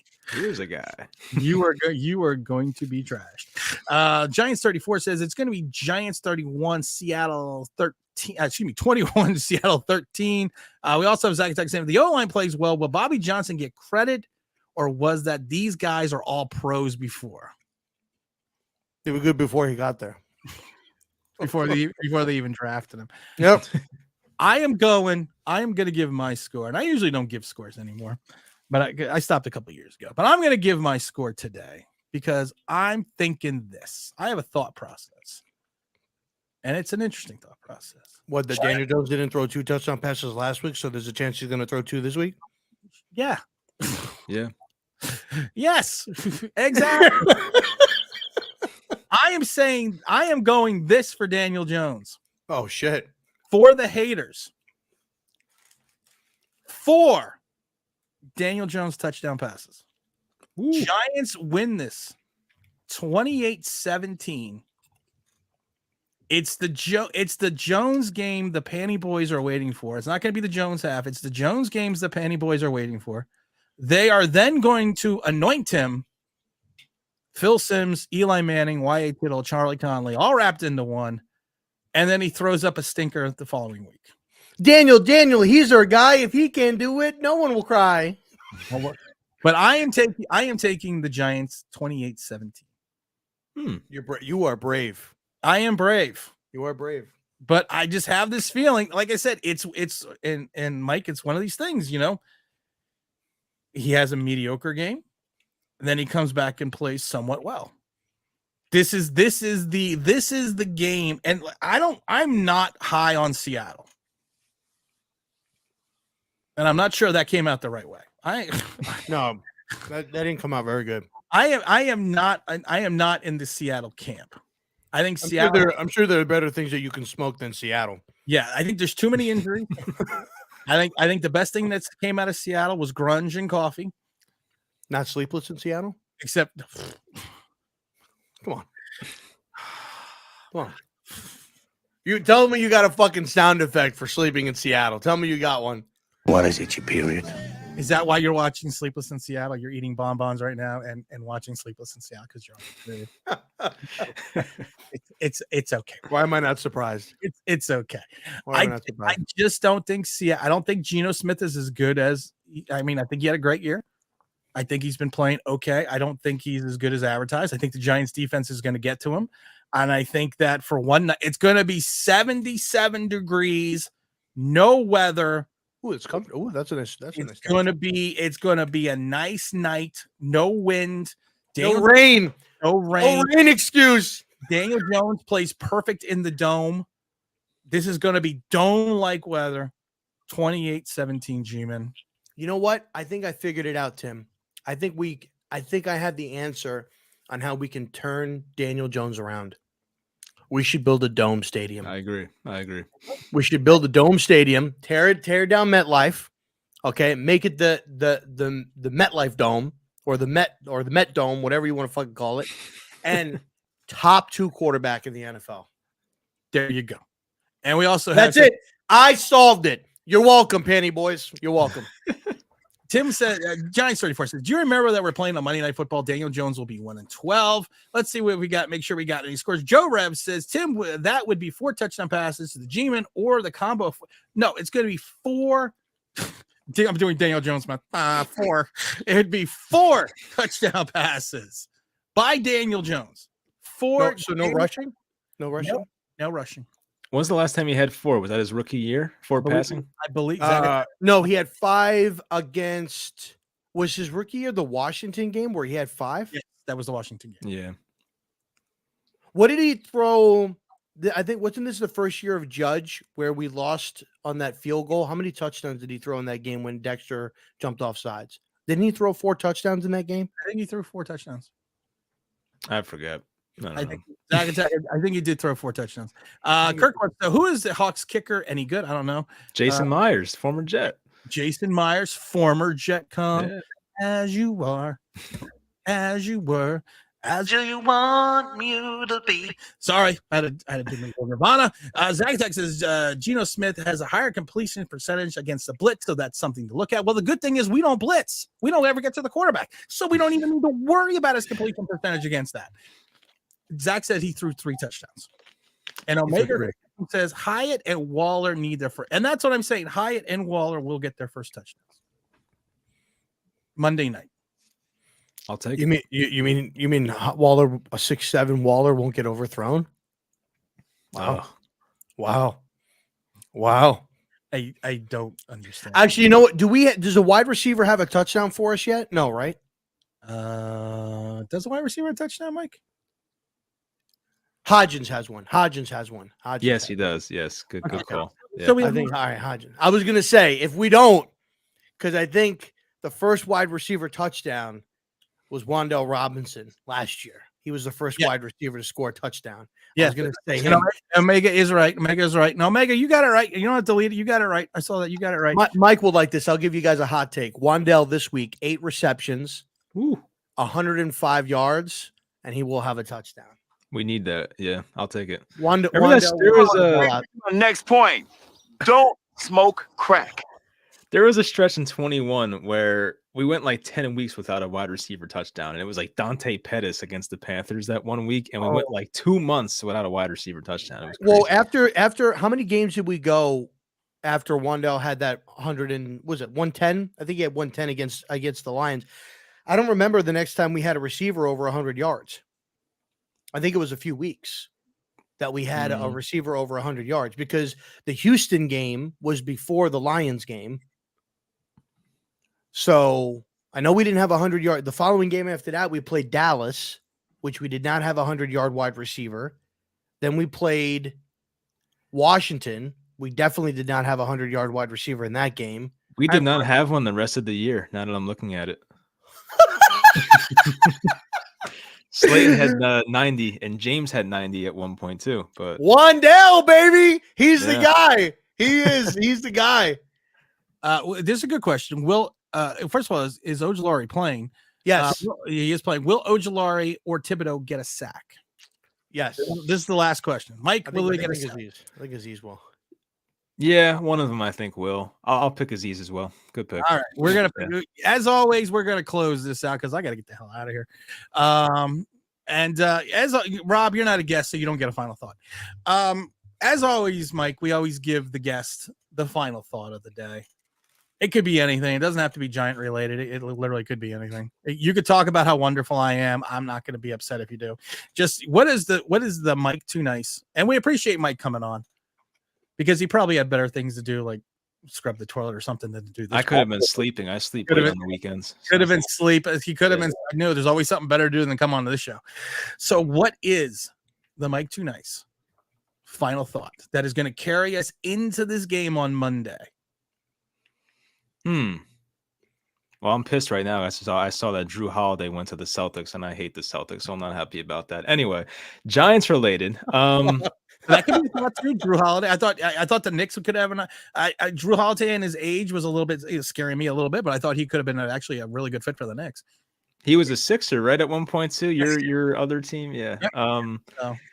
Anyway, offense got to put up points, at least over 21 against the bad secondary for the most part. Well, historically bad secondary. Defensively, as I said, I would not blitz much. Geno handles it pretty well, buys time. Don't leave your corners on an island with Metcalf and JSN and Lockett. But yeah, I mean, I just want to see extended offensive possessions. It's going to be tough to have a run game without Barkley. They have a good run defense, but it's going to be on the right arm of Daniel Jones. And maybe in a matchup like this, you mentioned the perfect weather. It could happen. He's done it before against bad defenses. So, as you said, Daniel Jones, I think, might have – I'll be a little more realistic with my prediction. I think he'd have like 280 passing yards and 2 touchdowns or something like that. I could see that being the case. And if he does that, then that could be good enough to win this game. So, hopefully that's what he does.